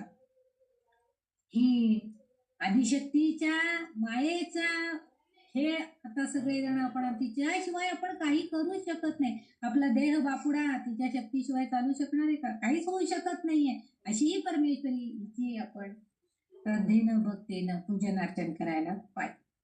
समाधी वाणी जो होता त्यांनी आपली कथा सांगितली होती त्या सुमेध ऋषींना. सुमेध ऋषी म्हणाले की भरपूर धनसंपदा त्यांनी कमवले होते. वैश्यवाणी खूप श्रीमंत होता, पण ज्ञाती बांधवांना, मुलाबाळांना त्याचा त्यांनी कधीही उपभोग घेऊ दिला. बरेचसे लोक असतात अगदी कवडी कवडी चुंबक करून एक एक नाणं बांधून बांधून मोठं गाठोडं साठवून ठेवतात, करतात, पण त्याचा उपभोग घेत नाही. म्हणजे इतरांनाही घेऊ देत नाही आणि आपणही घेत नाही. पण करायचंय काय? उपभोग घेणं. जे धन आपण जमा करतो, प्रत्येक जण आयुष्यामध्ये आल्यावर काही ना काही जमा पुंजी म्हणून आपल्याजवळ जमा करत असतो. पण आपण जी जमा केलेली पुंजी आहे, जी कमाई आहे, केली कमाई ती नाही कामाची, केली कमाई ती नाही कामाची, शेवटी सोबत कोणाची नाही. आपण जी कमाई केलेली आहे ती काही कामाची नाही, कारण शेवटी सोबतीला कोणी येणार आहे काय? मोठं गाठोडं धनाचं साठवून ठेवले, ते येणार आहे का आपल्या बरोबर? नाही, काही कामाची नाही आहे. कारण का? त्याला हे माहितीच नाहीये. सर्व माहीत असते की आपण माया जमवतो. मोहमाया हे पैसा अडका धन दौलत. म्हणजे त्यापेक्षा नामस्मरणाचं जर मोठं गाठोडं साठवलं तर ते आपल्याला मात्र वैकुंठात घेऊन जाणार आहे. ते कळत नाही आपल्याला. ज्या मार्गाने आपण ते धन कमावतो किंवा गोळा करतो त्याच मार्गाने ते जाते, कारण लक्ष्मी चंचल आहे. बघा, आपल्याला बरेच समाजामध्ये इतरत्र कोणाकोणाकडे अनुभव घेऊन आपण बघतो. आपल्या घरात आसपास सुद्धा बऱ्याच लोकांच्याकडे हा अनुभव आपण घेतो की जे कमावलेलं असतं, जर समजा दुष्ट मार्गानं तो जर पैसा आलेला असेल तर तो असाच वाईट मार्गानं परत बाहेर जातो. म्हणजे चंचल नाही. कारण आपल्या धनसंपदेचा योग्य वापर, योग्य मार्ग आपण ठरवू शकतो. खरं म्हणजे आपली जी धन, ठीक आहे, भले ती कोणी मी मागितलेल्या नसताना कोणी दिलेली आहे, म्हणजे आली माझ्याकडे ती धनसंपदा, पण त्या धनसंपदेचा मी कसा वापर करायचा हे मला कळलं पाहिजे. की द्रव्यास हे गमन मार्ग यथावकाश की दान भोग अथवा विनाश.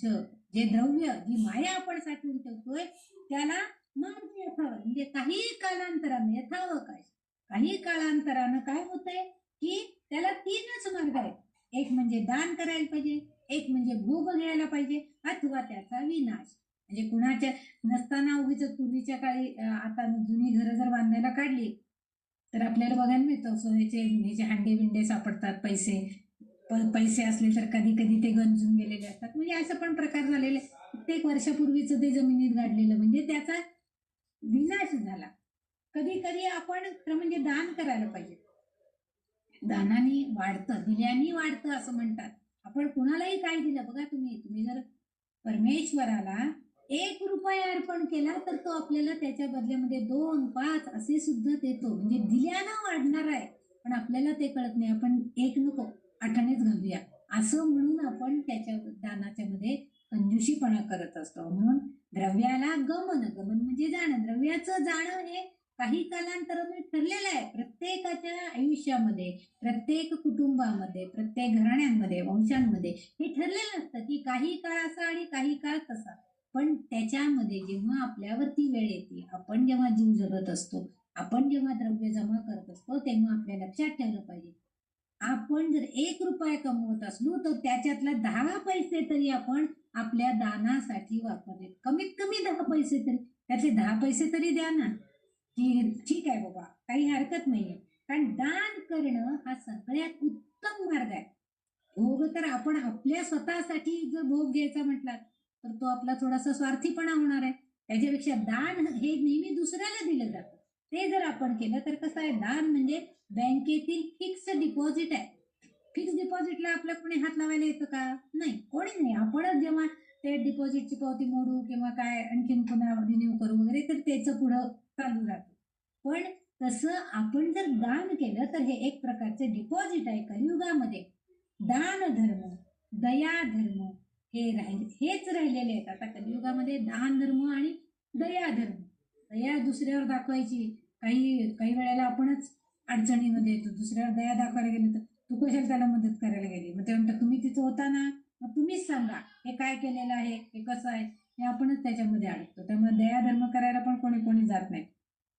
कारण पूर्वी सत्यधर्म, तपधर्म, यज्ञधर्म असं वगैरे बरेचसे धर्म म्हणजे चांगले. आता इथं धर्म म्हणजे आपले व्यवहार आपण त्यानुसार करायचे होते, हे सगळे आधीच संपले. आपल्याला तप करणं शक्य नाहीये, यज्ञ करणं शक्य नाहीये, सत्यानं वागणं सुद्धा शक्य नाही. कारण समजा मला माझ्या मुलाला फॉरेनला जायचं आहे आणि त्याला विजा किंवा पासपोर्ट हवाय, तर एक 4 पैसे त्या एजंटला देऊन लवकर मला पासपोर्ट विजा आणल्याशिवाय माझा मुलगा फॉरेनला जाऊ शकणार नाही. इप्सित कार्य साध्य करण्यासाठी मला थोडंसं तरी का होईना सत्यापासनं बाजूला, म्हणजे नाही मग मी सत्यानीच बाजूने जायचं झालं तर मग माझं विजा किंवा पासपोर्ट यायला महिना लागणार आहे. कारण त्यांची अपॉइंटमेंट मिळणार, तो फॉर्म भरून त्यांच्या तिथपर्यंत जाणार, मग त्यांचा कॉल येणार, मग आपण जाणार, हे याला सगळं कालावधी लागणार आहे. पण ते एवढं आपल्याला शक्य नाहीये म्हटल्यावर आपण जवळचा शॉर्टकट पकडतो, एखादा एजंट घेतो आणि काम करून घेतो. म्हणजे तसं हे जे आहेत सत्यधर्म, तपधर्म, यज्ञधर्म हे सगळे आधीच नष्ट झालेले आहेत. आता फक्त राहिलेला आहे त्यातल्या त्यात दान धर्म आणि दयाधर्म. दयाधर्म सुद्धा आता परत बऱ्याचदा संपलेला आहे. लोकांवर दया दाखवण्याचा अर्थ नाहीये, काही काही वेळेस ते अगदीच आपल्यालाच उलट अडचणीत आणतात. त्यामुळे दान धर्म हा जो आहे हा मात्र आपण करू शकतो, कुणालाही देऊ शकतो. मग भले एखाद्या देवळासाठी मदत करावी, एखाद्या आश्रमासाठी मदत करावी, कोणी गरीब असेल तर त्यांच्या शिक्षणासाठी मदत, हे हा दानधर्म उपयोगाचा आहे. बाकीचे आधीच नष्टच झालेले आहेत. म्हणून तो आपण जरी करू म्हटलं, तप करणं शक्य आहे का आपल्याला? करू म्हटलं तरी सुद्धा ते आता करणं जमणं फार अवघड आहे. म्हणून ह्या कलियुगामध्ये संग येत नाही बाई पुत्र पोटीचा, संग येतो केला धर्म पाचा बोटांचा, असं म्हटलं जातं. 5 बोटांनी आपण काहीही द्यायचं झालं तरी हाताने उचलून देतो. म्हणजे 5 बोटांनी संग केलेली जी गोष्ट आहे ती म्हणजे दान. मग भले पैसे असू दे, तर भाकरी असू दे, आणि एखादी वस्तू असू दे, कोणाला आशीर्वाद असू दे, ते आशीर्वादाचं दान सुद्धा आपण कोणाला चांगल्या प्रकारे चांगल्या मनाने दिलं तर त्याचा तो आशीर्वाद फळाला येतो. म्हणजे हा सुद्धा एक प्रकारचं दान आहे. आणि म्हणून या कलियुगामध्ये त्यांनी म्हटलंय की 5 बोटांनी म्हणजे भरभरून दान केलं पाहिजे. कधीतरी हे सगळं सोडून जायचं आहे. मग आता चालू असलेल्या उत्सवामध्ये आपण नवरात्रामध्ये म्हणा, गणपतीच्या उत्सवामध्ये म्हणा, किंवा इतरही जे काय महाराजांचे उत्सव वगैरे चालू असतात, तर आता कुंडलेकर महाराजांचा उत्सव चालू आहे, तर तिथं आपण काही ना काही दान धर्म केला पाहिजे. मग कधी कुमारी, कन्या, सुवासिनी यांचं पूजन, अन्नदान हे तर सगळ्यात महत्वाचं आहे. पण येथे ज्यांना गरज आहे त्यांना जेवू घाला, हे फार महत्वाचं आहे. आजकाल काय होतं, हो आम्ही आमच्या बहिणींना बोलवलं आणि तिच्या बहिणीला बोलवलं आणि त्यांना जेवायला घातलं. अहो पण त्या काय, त्यांना काही गरज आहे काय ते तुम्ही छान छान छान स्वयंपाक करून जेवायला घातलात? जे गरजू आहेत अशांना खरं दान केलं पाहिजे. आणि म्हणूनच याही वेळी मंडळी यांना यथोचित पाहुणचार, पण गरजू कामवाली आहे तिला मात्र जास्त काम, आणि त्यांचं पाहुणचार करायचं म्हणजे कामवालीला मात्र हे चिरून ठेव, हे वाटून ठेव, हे करून ठेव, आणि पुन्हा भांडी जास्त पडलीत म्हणून ती घासून जा, म्हणजे तिला मात्र जास्त काम. म्हणून ही माया आपल्याला ह्या गोष्टी करायला भाग पडते, असं आधी न करून घेते. मग काय करावं? राधू आणि विचारात पडले, विचारते झाले. ते म्हणाले की आता मला तिच्या अधीन व्हायचं नाही, मला कळलं. सुमेध ऋषींना म्हणाले मला कळलेलं आहे तुम्ही जे सांगतायत, तर ते मला आता कळलं, पण मग ह्याच्यातनं बाहेर कसं व्हायला पाहिजे? तर त्यांनी सुमेध ऋषी सांगू लागले की तिच्या अधीन न होता तिला शरण जायचे.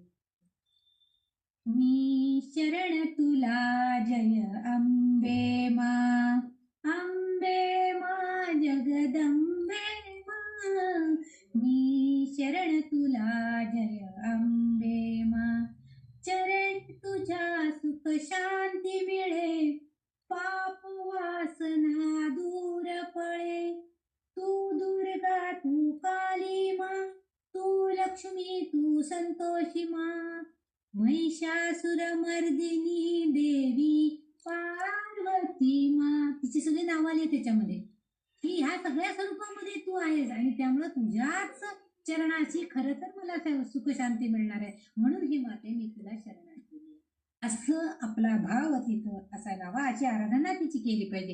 ही माया म्हणजे सावली. जर आपण सावलीला जर पकडू शकत नसलं तर मूळ रूपाला मात्र आपण पकडू शकतो. आपली सावली आहे त्या सावलीला आपण धरू शकतो का? नाही. पण जिची सावली पडली आहे तो ती व्यक्ती, तो मनुष्य ती जी काय देवी किंवा आराध्य व्यक्ती असेल, आराध्य दैवत असेल, त्याला मात्र आपण पकडू शकतो. म्हणजे आपण तिची आराधना करू शकतो, तिला शरण जाऊ शकतो. म्हणजे देवीच्या सगुण साजिऱ्या रूपाला आपण शरण जायचं. सुमेध ऋषींनी राजा सुरत आणि साधू वैश्य यांच्या विनंतीवरून त्याला सप्तशती नावाच्या ग्रंथाची माहिती दिली. या ग्रंथाचं वाचन शक्यतो नवरात्रामध्ये केलं जातं. काही वेळेला म्हणजे जो वासंतिक नवरात्र म्हणजे चैत्रामध्ये असतं तेव्हाही हे सप्तशती कधी काही जण वाचतात. घरोघरी देवळांमधनं याचं पठण असतं. आणि ह्या ग्रंथाचे रचयिता आहेत म्हणजे मार्कंडेय ऋषी. म्हणजे सुमेध ऋषींनी जे सांगितलं की ज्या मार्कंडेय ऋषींनी हे सांगितलं ते आता मार्कंडेय ऋषीविषयी आपण थोडी माहिती घेऊया. मार्कंडेय ऋषी हे ब्रह्मदेव त्यांचे पणजोबा होते. मार्कंडेय ऋषींचे भृगु ऋषी हे आजोबा होते आणि भृकुंड ऋषी हे त्यांचे वडील. आणि ह्या भृकुंड ऋषींचं लग्न, आता यांचा जन्म कसा झाला, मार्कंड ऋषींचा जन्म कसा झाला तर त्याची एक छोटीशी गोष्ट म्हणजे त्याची माहिती आपण करून घेऊया. की या भृकुंड ऋषींची माया नावाच्या मुलीचे लग्न झाले. सामान्य पती पत्नी होते पण ते ऋषितुल्य होते, ज्ञान संपादन केलेले होते. आणि त्यामुळं भृकुंड ऋषी आणि पतिधर्म सेवा करणारी ही माया, या दोघांनाही माहित होतं आयुष्याचं मर्म कशात आहे. तिला पतिसेवा म्हणजेच आपलं आयुष्याचं मर्म आहे आणि त्यांना देवाची ज्ञान साधना करणं ह्याच्यात त्यांना आपलं आयुष्याचं मर्म ते जाणवते.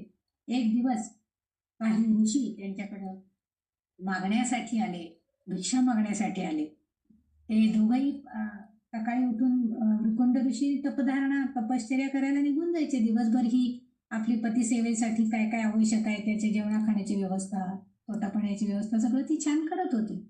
आणि भिक्षा मागायला जेव्हा ऋषी काही आले, सप्तऋषीसारखे ऋषी आले आणि त्यांनी मागितलं, ते 1200 आले, माय भिक्षा द्या. काही ही भिक्षा घेऊन पुढं आली खरी, पण ऋषींनी विचारलं की तुमच्या घरामध्ये अगदी सामसूम शांतता दिसते, तुमच्या घरामध्ये कोणी मुलं बाळ नाही आहेत का? मायादेवींनी आपल्या पोटी संतान नाही असं तिला सांगितलं. त्यांनी सांगितलं निपुत्रिकाच्या हातची भिक्षा आम्ही घेत नाही असं ऋषींनी सांगितलं. अर्थात आपल्याला असं वाटेल म्हणजे मग ज्यांना मुलं नाही आहेत त्यांनी भिक्षा घालायचीच नाही का, त्यांनी दान द्यायचंच नाही का, असा त्याचा अर्थ नाही. ही सगळी जगदंबेची करणी आहे, सगळी तिचे खेळ आहे, ही लीला आहे की मार्कंडेय ऋषींचा जन्म तिथं व्हायचा होता म्हणून त्यांना ती बुद्धी झालेली असं म्हणायची. आणि मग ते ऋषी निघून गेले. ती थोडीशी म्हणजे दुःखी झाली, जरा अशी तिला काळजी वाटायला लागली. खरंच आहे, आपल्या लग्नाला इतके वर्ष झाले अजून काहीच नाही आपल्याला. तिचा चेहरा रडवेला झाला. घरी आल्यावरती भृकुंड ऋषींनी विचारलं काय झालं. ती म्हणजे 12 वर्ष झाली आपल्याला काहीच संतान प्राप्ती नाही. दुसऱ्या दिवशी भृकुंड ऋषी म्हणाले ठीक आहे, दुसऱ्या दिवशी जेव्हा हे भिक्षेकरी जे ऋषी आहेत ते जेव्हा फेरीला येतील भिक्षा मागण्यासाठी, तेव्हा आपण दोघंही त्यांची भेटी घेऊया आणि त्यांनाच विचारूया याच्यावर काय उपाय आहे का सांगा.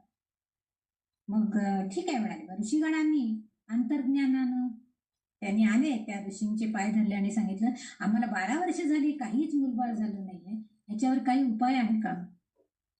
ते जे भिक्षा मागायला आले ऋषी होते त्यांनी अंतर्ज्ञानाने जाणलं की ह्यांच्या नशिबामध्ये संतान सुख नाहीच आहे.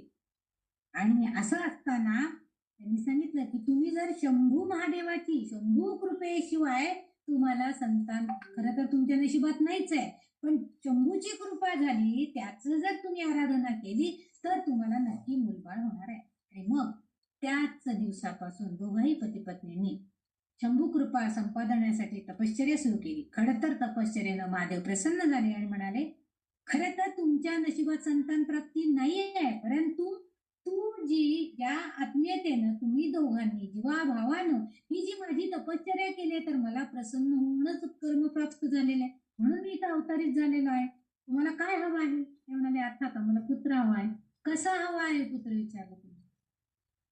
त्यांनी सांगितलं अल्पायुषी घेतला तर तो खूप हुशार निर्माण होईल, हुशार होईल निघेल, आणि जर दीर्घायुषी मागितला तर तो अल्पबुद्धीचा होईल. मग दोघंही पती पत्नी, अर्थात हेही ऋषीच होते, यांनाही सगळं कळत होतं.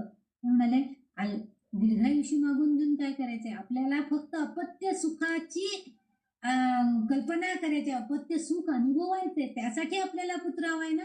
मग अल्पायुषी मागूया, की जो निदान दिगंत कीर्ती पुढं आपली चालवेल किंवा आपलं नाव काढेल, असा मुलगा मागितलेला काय वाईट आहे. आणि म्हणून त्यांनी त्याला अल्पायुषी पुत्र द्या असा वर मागितला.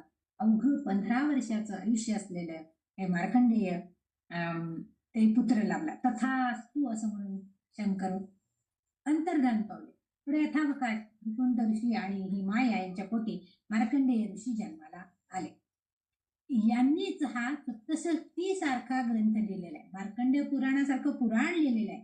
गुरुकुलात शिक्षण घेऊन लहान वयातच त्यांनी वेद उपनिषद यांचाही अभ्यास केला. बघता बघता आता बाळ 14 वर्षाचा झाला. 15 वर्षाचं आयुष्य सांगितलं होतं, अशी 14 वर्ष निघून गेली. त्याचं बालपण सगळं यांनी अनुभवलं. किती हुशार मुलगा आहे आपला, याला सगळं ज्ञात आहे.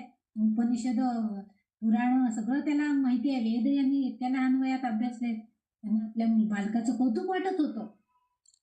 पण जेव्हा त्या शंभू महादेवांच्या शब्दांची आठवण आई वडिलांना व्हायची, तेव्हा ते दोघंही नाराज व्हायचे. आणि त्यामुळं आपोआपच आता 1च वर्षाचं आयुष्य आपल्या मुलाचं राहिलंय. आणि मग त्यांनी मात्र अन्न ग्रहण करणं सोडून दिलं. मुलाला कळे ना, अचानक आपले आई बाबा असं का करायला लागलेले आहेत आणि चिंताक्रांत राहून लागलेले आहेत. मार्कंडेयांना ते बघवे ना की आपल्या आई वडिलांना काय झालेलं आहे, त्यांच्या या अवस्थेचं काय कारण आहे. तेव्हा त्यांनी पुन्हा पुन्हा विचारलं की तुम्ही असे चिंताक्रांत का राहताय, अन्नग्रहण का करत नाहीये, काय झालंय तुम्हाला, कशासाठी तुम्ही एवढे चिंताग्रस्त आहात.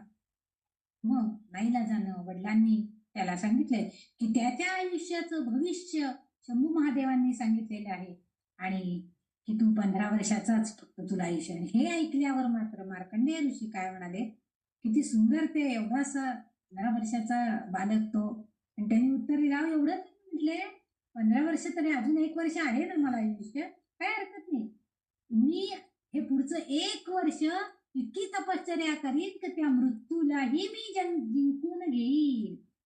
आणि त्याचीच कठीण तपश्चर्या मार्कंडेयांनी केलेली आहे. आणि त्यांनी सांगितलं तुम्ही काय काळजी करू नका, मी इतकी कठीण तपश्चर्या करीन की मृत्यूला जिंकून घेईन. म्हणजे माझ्या हातात तो मृत्यू येईल. माझा जेव्हा मृत्यूची वेळ येईल तेव्हा आपोआपच त्याला माझ्यापासून लांब जावं लागेल, इतकी तपश्चर्या मी करेन. आणि मृत्यू म्हणे हा वीर, मृत्यू म्हणे हा धीर, मृत्यू म्हणे हा उदार, मृत्यू न म्हणे सेवा भावे. समर्थांनी आपल्या दासबोधामध्ये लिहून ठेवले की मृत्यू हा कसा आहे. मृत्यू म्हणे हा वीर, मृत्यू हा जो आहे वीरासारखा असणार आहे.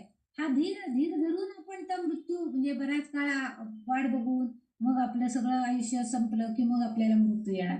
मृत्यू म्हणे हा उदार, हा तुझ्यावर उपकार केल्यासारखं, म्हणजे डॉक्टरांची बिलं भरली आहेत, औषध पाणी केले, मग उदार होऊन मुलाबाळांनी आपल्याला वाचवलं, हा उदार मृत्यू आपल्याला आले. पण मृत्यू न म्हणे, हा मृत्यू केव्हा येणार नाही न म्हणे, येणार नाही आपल्याला केव्हा, सेवा भावे. जेव्हा आपण सेवाभाव करू कोणाचा, एखाद्या भगवंताचा, एखाद्या व्यक्तीचा, एखाद्या गुरूंचा, तेव्हा आपोआपच तो मृत्यू आपल्यापासून लांब जाणार आहे. म्हणून दासबोधात समर्थांनी इतकं सुरेख मृत्यूचं सुद्धा वर्णन त्यांनी इतकं सुरेख केलेलं आहे. पण कितीही हुशार असला तरी प्रत्येकाला शेवटी मृत्यू येणारच आहे. रामकृष्ण आले गेले, त्यांनी गेले म्हणून काय जग ओस पडलं का, नाही. राम गेले, कृष्ण गेले, जग ओस पडलं का. आपण आलो ना, किती काळाने आलो माहिती नाही आपल्याला, कुठले किती आधीचे गेलेले जन्म, पण आलो जन्म. म्हणजे ते गेले म्हणून जग ओस राहिलं का, नाही. आपल्यासारखे तरी महाभाग इथं जन्माला आलेलेच आहेत. तसं शंभू कृपा मी संपादिन, मार्कंडेयांनी म्हटले मी शंभू कृपा संपादन करीन. आणि त्यांनी ओम त्र्यंबकम यजामहे सुगंधिम पुष्टिवर्धनम उर्वारुकमेव बंधनान मृत्युर्मुक्षीय मामृता. मृत्युंजय मंत्र याची त्यांनी जपसाधना केली आणि यम मार्कंडेयाला न्यायला आले. तेव्हा मार्कंडेयाला जेव्हा यम प्रत्यक्ष न्यायला आले, कारण 15 वर्षानंतर मृत्यू ठरलेला होता, ते आले तेव्हा प्रत्यक्ष शंभू महादेव त्यांच्या मार्गामध्ये त्रिशूळ घेऊन आडवे आले आणि यमधर्माला त्याची आणि मार्कंडेय स्वतः त्या महादेवाच्या पिंडीला घट्ट पकडून बसलेले होते. नर्मदा परिक्रमेमध्ये ते एक मंदिर आहे, तिथं ते मार्कंडेय असं घट्ट पकडून बसलेलं असं एक मंदिर आहे मार्कंडेय ऋषींचं, बघायला मिळेल तिथं. ते म्हणजे त्यांनी ठेवलेलं एका मूर्तीला असं ते धरून बसलेले.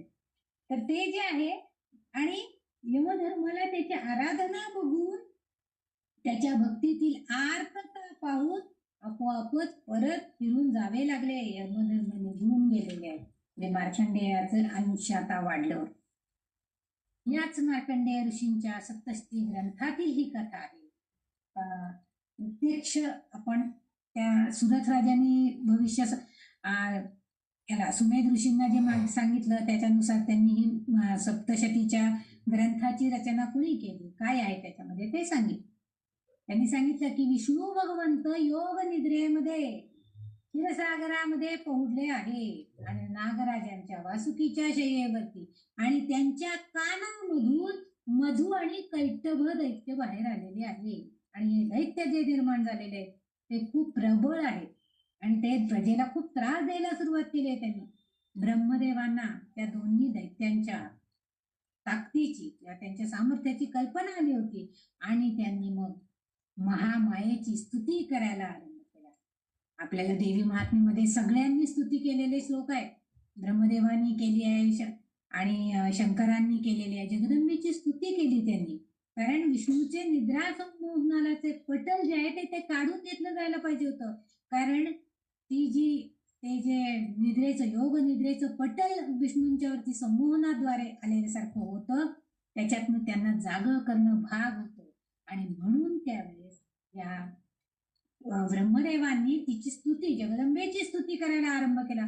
या देवी सर्वभूतेषु शक्तिरूपेण संस्थिता नमस्तस्यै नमस्तस्यै नमस्तस्यै नमो नमः. या देवी सर्वभूतेषु दयारूपेण संस्थिता नमस्तस्यै नमस्तस्यै नमस्तस्यै नमो नमः. या देवी सर्वभूतेषु मातृरूपेण संस्थिता नमस्तस्यै नमस्तस्यै नमस्तस्यै नमो नमः. नमो देव्यै महादेव्यै शिवायै सततं नमः. नमः प्रकृत्यै भद्रायै नियता प्रणता स्वताम्. आणि त्यांनी ब्रह्मदेवांनी जेव्हा जगदंबेची स्तुती केली ते प्रसन्न झाली. त्यांनी ब्रह्मदेवाला प्रश्न केला, काय अडचण आहे, का रे एवढी का स्तुती केली? मी सांगितलं की आता लवकरात लवकर विष्णू भगवंताची ही योग निद्रा संपवा, अन्यथा मधु कैटभ राक्षस त्यांच्या निर्माण झालेल्या कानामधून आणि त्या कानातल्या मळामधून ते निर्माण झालेले होते आणि ते धुमाकूळ घालतायत. आणि देवीचं गाराणं, देवीनं त्या ब्रह्मदेवांचं गाराणं ऐकलं आणि विष्णूंची योग माया योग निद्रा संपवली. म्हणजे ते संमोहनाचं जे पटल होतं निद्रा संमोहनाचं ते नाहीसं केलं, काढून घेतलं. आणि ज्ञानवान लोक जे असतात त्यांची चेतना ज्योत म्हणजे ही स्वतः देवीच आहे. जे ज्ञानी लोक असतात त्यांच्या हृदयामध्ये अंतस्थ अशी ही देवी स्वतः चेतना शक्ती या स्वरूपामध्ये असते आणि म्हणूनच त्यांच्याकडे ती ताकद असते. काही लोक इतके म्हणजे त्यांनी बोललेलं खरं होत असतं किंवा त्यांच्याकडे शक्ती निर्माण झालेली असते. ही सगळी या जगदंबेचीच कृपा आहे, शक्ती देवतेची आदिशक्तीचीच कृपा आहे. आणि बलाढ्याशा मधुकैटभांपुढे विष्णूंची शक्ती अगदीच किरकोळ ठरू लागली. बघा, विष्णूंना त्यांनी ब्रह्मदेवाला वाटलं विष्णू तरी त्यांचं काहीतरी संहार करेल, काहीतरी होईल, पण तसं होईना. मधुकैटभांची शक्ती जास्तच होती आणि म्हणूनच रात्री देवी श्रीहरींच्या नाक नेत्र बाहू हृदयातून अव्यक्तातून प्रत्यक्ष ब्रह्मदेवासमोर जगन्नाथाच्या सर्व अवयवांमधून बाहेर आले आणि ब्रह्मदेवाला कंठस्नान घालण्यासाठी मधुकैटभ दानवांचे प्रयत्न होते. पण त्याच वेळी ही योगमायेने त्यांना जाळ्यात फसवलं. म्हणजे ती जगदंबेनं काय केलं की सगळ्यांच्या ब्रह्मदेवातून जगन्नाथाच्या सर्व अवयवांमधून, जगन्नाथ म्हणजे प्रत्यक्ष विष्णूंचे सगळे, आपण बघतो की महिषासुरमर्दिनीच्या रूपामध्ये तिला असंख्य हात आहेत आणि सगळ्यांनी तिला एक एक एक एक आयुध पण दिलेली आहेत. अशा त्या जगदंबेचं रूप तिने घेतलं आणि त्या मधुकैटभ दानवांच्या समोर युद्धाला तयार झाले. पण त्याच वेळी ही योगमायेनं काय केलं, त्यांना जाळ्यात फसवलं. आणि शक्तीनं उन्मत्त झालेल्या दानवांचा वध करणे आता विष्णूंच्या आवाक्याचं बाहेर होतं. आणि म्हणून आता श्रीनाथांना अशक्यप्राय हे सगळं होऊ लागलेलं होतं. मधुकैटभ त्यांना वाटलं की हा आता विष्णू सुद्धा आपल्याला मारू शकत नाही, आपण अजिंक्यवीर आहोत. अहंकार निर्माण झाला त्यांना आणि त्यांनी भगवंतालाच, बघा प्रत्यक्ष भगवंतालाच तो दैत्य म्हणायला लागले की तुम्हाला काय वर हवं असलं तर घ्या मागून. म्हटले आम्ही आता अजिंक्यवीर आहोत, आम्ही तुम्हाला वर देऊ शकतोय. कारण मधुकैटभ सुद्धा तसं तपश्चर्या करून आपली शक्ती त्यांनी वाढवलेली होती, सामर्थ्य. त्यांनी सांगितलं वर मागून घ्या, आम्ही प्रसन्न आहोत. त्यांनी भगवंतालाच वर भगवंत हुशार, हे सगळे भगवंताच्या लीलाच आहेत. त्यांनी काय केलं, ते म्हणाले ठीक आहे वत्स हो, तुम्ही माझ्यावर प्रसन्न झालात, ठीक आहे. माझ्या हातून तर मला असंच वर द्या की माझ्या हातून तुम्हाला कंठस्नान घडावे, असा वर मला प्रदान करा. बघा भगवंतांनी सुद्धा असाच वर मागितला. त्यांना वाटलं की हा काहीतरी मागेल, वर काहीतरी शक्ती मागेल वगैरे.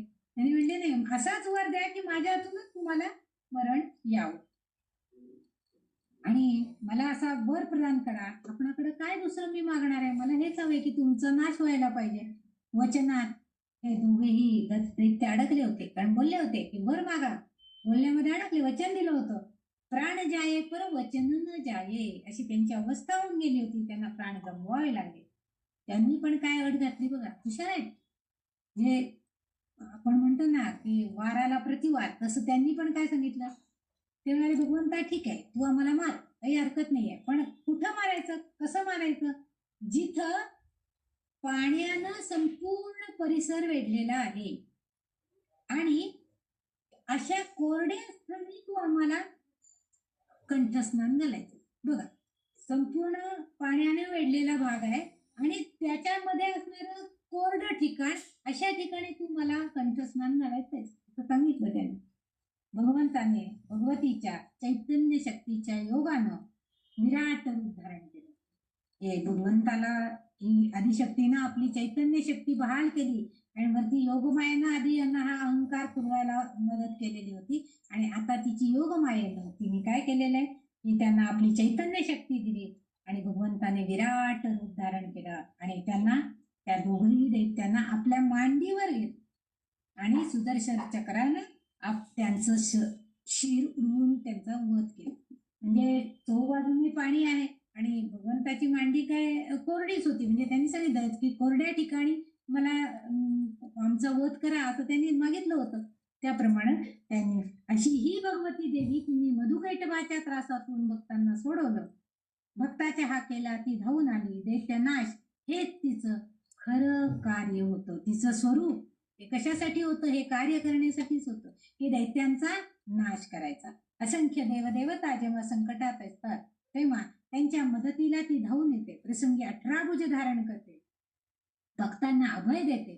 कलियुगामध्ये सुद्धा आपण बघतो, कलियुगामध्ये कलौचंडी विनायको असं म्हटलेलं आहे. म्हणजे काय तर गणपती आणि चंडिका देवी, बघा तुम्ही उत्सव जे होतात ते फक्त गणपतीचे होतात आणि देवीचे होतात.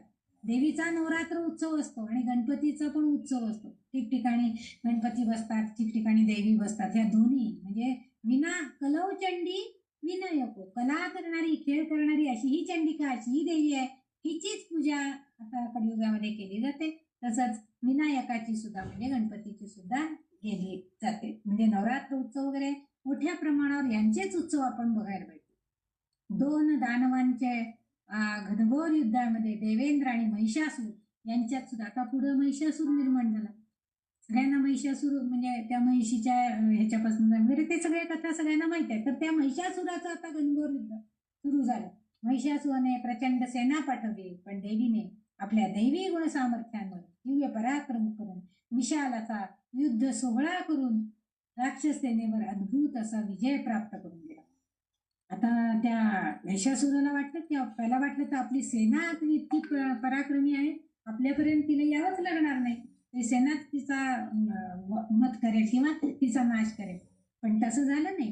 पुढे त्याचे जे सेनानी होते, कोण कोण होते तिचे, चिक्षूर, चामकर, उदग्र, कराल, बाष्कल, अंधक, उग्रास्य, उग्रवीर्य, महाहनु, बिडाल, दुर्धर, दुर्मुख अशा अनेक सेनाधिपतींची देवीच्या अचाट शक्तीने अखंडपणे पिछेहाट होत. म्हणजे एक सेनापती गेला, त्याचं सैन्य गेलं की दुसरा सेनापती आपलं पुढचं सैन्य घेऊन यायचं. असे सगळे त्याचे किती लढायला येत होते, पण सगळ्यांची पिछेहाट होत होती. सगळ्यांवरती ती राज्य करायला लागली होती. आता महिषासूर चिडला, पुन्हा वेगळी रूपं घेऊन युद्धात यायला लागला. पूर्वी भक्तांनी देखील, भगवंतांनी सुद्धा मागच्या द्वापार युगामध्ये वगैरे सुद्धा हिरण्याक्ष, हिरण्यकश्यप वगैरे दैत्यांचा वध केलेलाच होता. आणि आताही त्या देवीनं ते असे कदाचित त्या कपोल कल्पित कथा असतील असं सुद्धा काही ठिकाणी म्हटलं जाते. ते कुठले हिरण्याक्ष, कुठले हिरण्यकश्यप, हे सगळं गोष्टी दंतकथा आहेत वगैरे किंवा कपोल कल्पित कथा आहेत असं म्हटलं जातं.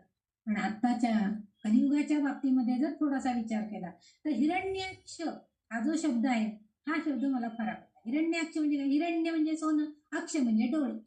आजही बघा आपले डोळे त्या नवीन लग्न झालेल्या मुलीनं अंगावरती काय दागिने घातले याच्यावरती आपला डोळा अगोदर असतो. अक्ष म्हणजे काय की म्हणजे त्यांचं पद कसे आहे जगात, म्हणजे समाजामध्ये त्यांची पद कशी आहे, त्यांनी काय दागिने घातले. त्याचबरोबर जरा सोन्याचे भाव खाली गेले की सोनाराच्या दुकानाकडे धावच धाव. म्हणजे तिथेही आपले डोळे असतात की हा भाव कमी झाले ना, चला लगेच सोन्याकडे. म्हणजे हे कटू सत्य आहे की अटळ आहे की ही जी गोष्ट आहे ही खरेदी. आपण असं कधी म्हणतो का आता बस, आता पुन्हा सोनं बिनं काही नको, आता बस या सोन्याचा मोह नको, असं कोणीतरी म्हणतं का नाही?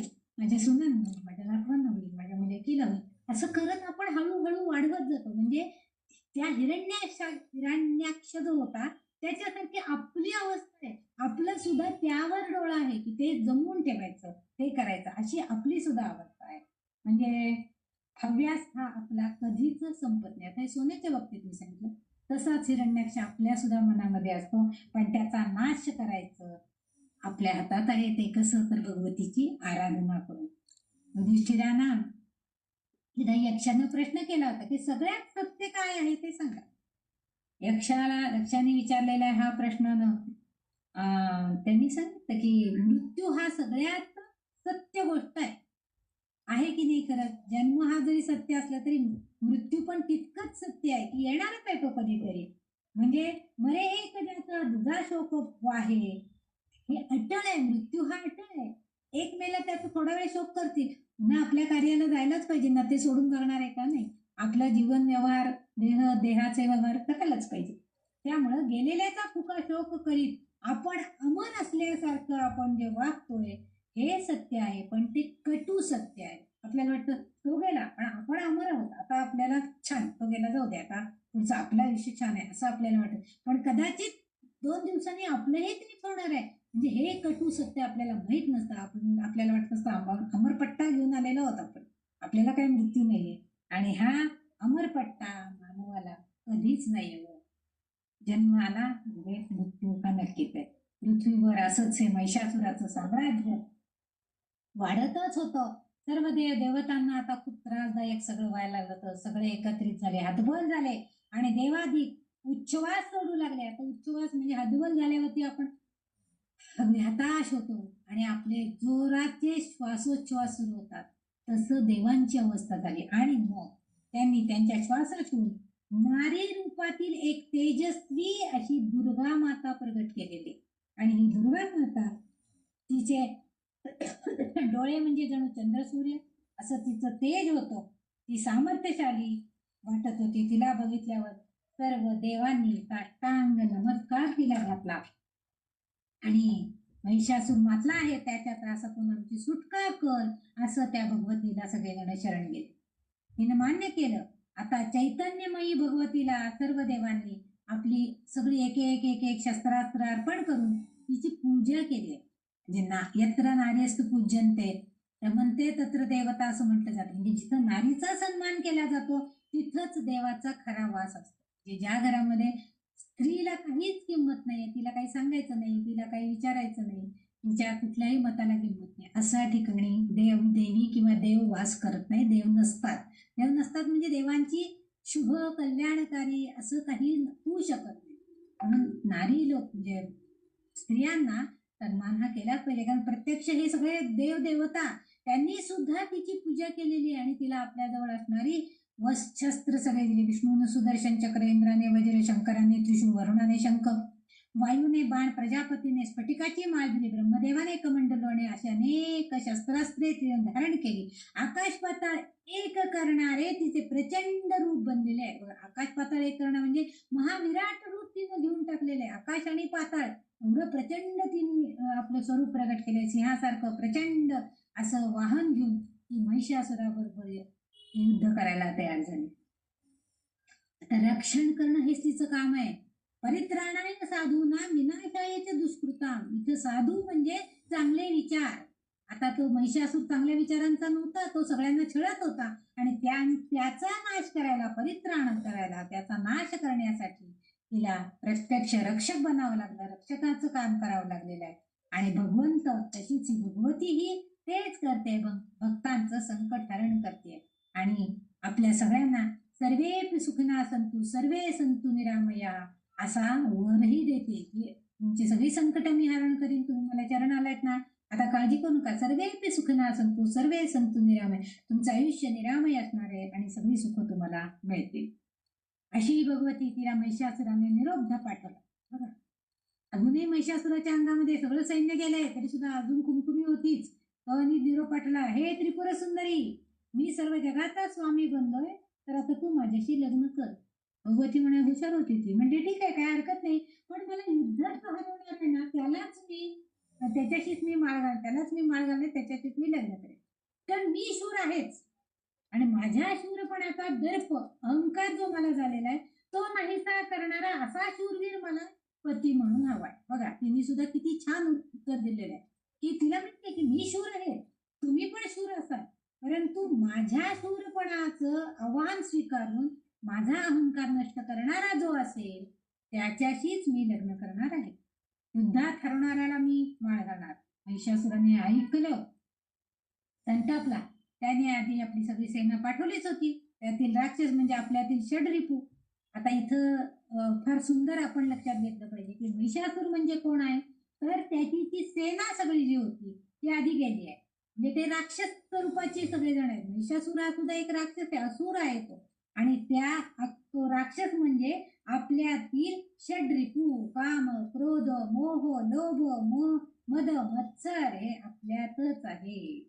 आणि तर त्या मनातील राक्षसांनाच आपण आता नष्ट करायचंय. महिषासुर हा प्रत्यक्ष वध केलाही असेल देवीनं, परंतु आपण आता नरदेह जन्म घेऊन जो आलेले लोक आहोत त्यांनी काय करायला पाहिजे, तर आपले हे षडरिपू नष्ट करायचे आहेत आणि आपल्या मनाला मोगरा, आनंदी असं बनवायचंय.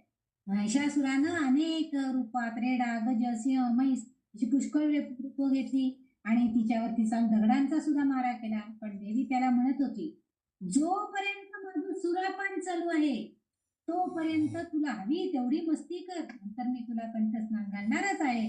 आणि अखेर देवदैत्यांचे युद्ध 9 दिवस चालले. तिने आपले शूळ त्याच्या कंठामध्ये खुपसून त्याला ठार केले. शंखध्वनीने सगळीकडे विजयोत्सव चालू झाला, कारण सगळ्या देवांना ते जे संकट होतं महिषासुराचं ते निमालं होतं आणि त्यामुळे सगळ्यांनी आनंदाचा विजयोत्सव करण्यासाठी शंखध्वनी फुंकले. इंद्राने इतर देवांनी देवीची स्तुती केली, सगळे आनंदे. सुमेध ऋषी पुढे सांगू लागले की पूर्वी शुंभ, निशुंभ, धूम्रलोचन, चंडमुंड, रक्तबीज यासारखे सुद्धा दैत्य असेच माजले होते आणि पुराणातील सावर्णिक मन्वंतरामध्ये अशा अनेक दैत्यांचा वध झालेला आहे. आणि त्यावेळेस सुद्धा ह्याच भगवतीनं महाकाली, महालक्ष्मी, महासरस्वती अशी अनेक रूप धारण केली आणि या सगळ्या दैत्यांचा नाश केलेला आहे. आपणही आता या आदिशक्तीला प्रार्थना करूया की आमच्या त्या मनातील दुष्ट विचार, राक्षसी विचारांचा नाश करायचा आहे. तर आपणही सप्तशती ग्रंथाचं पठण, कवचार्गला, तिलक या सगळ्यासह मनोभावे करायचंय. रहस्य तिन्ही वाचायचे आणि मनोभावे आराधना तिची करायचं आहे. आपोआपच आपलाही सात्विक भाव वाढीस लागतो आणि सुख समृद्धी लागते. आपणही बघा, नवरात्रामध्ये आपण जेव्हा ललिता सहस्रनाम म्हणायला कुठं जातो किंवा घरामध्ये देवीची पूजा करत असतो त्यावेळेस आपल्याला खूपच छान आणि असं हलकं फुलकं मन आपलं होत असतं. इथं भगवंताला असं सांगायचं की शेवंतीला जशा वेगळ्या, तुकाराम महाराजांनी आपल्या शेवंतीला जशा असंख्य पाकळ्या आहेत, तशा असंख्य भल्या बुऱ्या विचारांनी मन आपलं भरून जाते. पण पुनर्जन्म नको, संस्कृती येणे नको असेल तर भगवंताला आपलं मन अर्पण करायचं, समर्पण भाव आपल्या ठिकाणी हवा. तुळशीसारखं पवित्र व्हायचंय. तुळशी जसं आपल्या आजूबाजूचे वातावरण प्रसन्न करते, वैज्ञानिक दृष्ट्या सुद्धा जास्तीत जास्त ऑक्सिजन, म्हणजे समजा आपल्याला जर धाप लागत असेल तर त्या तुळशीच्या सानिध्यानं आपल्याला आपली धाप लागलेली कमी होईल, ऑक्सिजन वायू वगैरे आपल्याला जास्त मिळेल. प्राणशक्ती देणे म्हणजे तुळशीचं काम आहे, प्राणशक्ती देणं. जसं आदिशक्ती आपल्याला चेतना देते, तसं प्राणशक्ती देण्याचं काम सुद्धा ही तुळशी करते आहे. आणि त्यामुळं तुळशीहून ऋषिकेशी म्हणजे याच भगवंताच्या चरणावर आपण शरणागत व्हायचे, तरच पुन्हा जन्म नाही. जर आपल्या सुकृतानुसार जन्म मिळालाच तर मग वैकुंठात त्याच्या भगवंताच्या पायाशी शरणागत होऊन अखंड वास्तव करण्याची आपल्याला कृपा व्हायला पाहिजे, अशी त्या भगवतीकडे आपण प्रार्थना करूया. माये भवानी तुझे लेकरू, कुशीत तुझी आई सेवा मानून घे, आई सेवा मानून घे आई. तू विश्वाची रचिली माया, तू शीतल छायेची काया. तू विश्वाची रचिली माया, तू शीतल छायेची काया. तुझ्या जयीचा ओघ खंडित दुरितलयाला नेई, सेवा मानून घे आई सेवा मानून घे आई. तू अमला अविनाशी कीर्ती, तू अवघ्या आशांची पूर्ती. तू अमला अविनाशी कीर्ती, तू अवघ्या आशांची पूर्ती. जे जे सुंदर आणि शुभंकर पूर्णत्वाते नेई, सेवा मानून घे आई सेवा मानून घे आई. तूच दिलेली मंजुळ वाणी, डोळ्यामधले निर्मळ पाणी. तूच दिलेली मंजुळ वाणी, डोळ्यामधले निर्मळ पाणी. तुझ्या पूजना माझ्या पदरी, याहून दुसरे नाही, सेवा मानून घे आई सेवा मानून घे आई. माय भवानी तुझे लेकरू, कुशीत तुझी आई सेवा मानून घे आई सेवा मानून घे आई. अशा प्रकारे आपणही सेवा करूया. आदिशक्तीच्या वर्णनाच्या श्रवणानं सुरत राजा आणि साधुवाणी यांचंही कल्याण झालेलं आहे, त्यांनाही ती सेवा घडली. तसंच आपण साधक भक्तांचं हो आणि आपण आदिशक्तीचा जय जयकार करूया. आणि ललिता सहस्रनाम, सौंदर्यलहरी या सारख्या स्तोत्रांचं पठणही आपण करावे. आणि त्या स्तोत्रातील प्रत्येक श्लोक मंत्रासारखा आहे, त्याचाही परिणाम आपल्याला मिळावा. अशा दृष्टीनं आपण या अंबाबाईचा एक म्हणजे जय जयकार आरतीसारखं आहे, तर एक दोन ओळी फक्त म्हणते. अंबाबाई आदिशक्तीचा जय जयकार करू, जय जयकार करू, अंबेचा जय जयकार करू. आरती गाऊ प्रेमे विनम्र भाव धरू, आरती गाऊ प्रेमे विनम्र भाव धरू. अंबेचा जय जयकार करू. महाशक्ती ही महासतेजा महान शौर्यमयी, आई महान शौर्यमयी. महाप्रतापी कमला तिजला नमन करू, महाप्रतापी कमला तिजला नमन करू, अंबेचा जय जयकार करू. दुष्ट वासना निपटाया स्तव रूपे पालटली, आईनी रूपे पालटली. दैत्यविनाशिनी अंबा, दैत्यविनाशिनी अंबा, नामे गजर करू, अंबेचा जय जयकार करू. महालक्ष्मी स्फूर्ती विहरिणी तूच म्हातारी, संकटी तूच म्हातारी. सेवा घेई आमुची, सेवा घेई आमुची,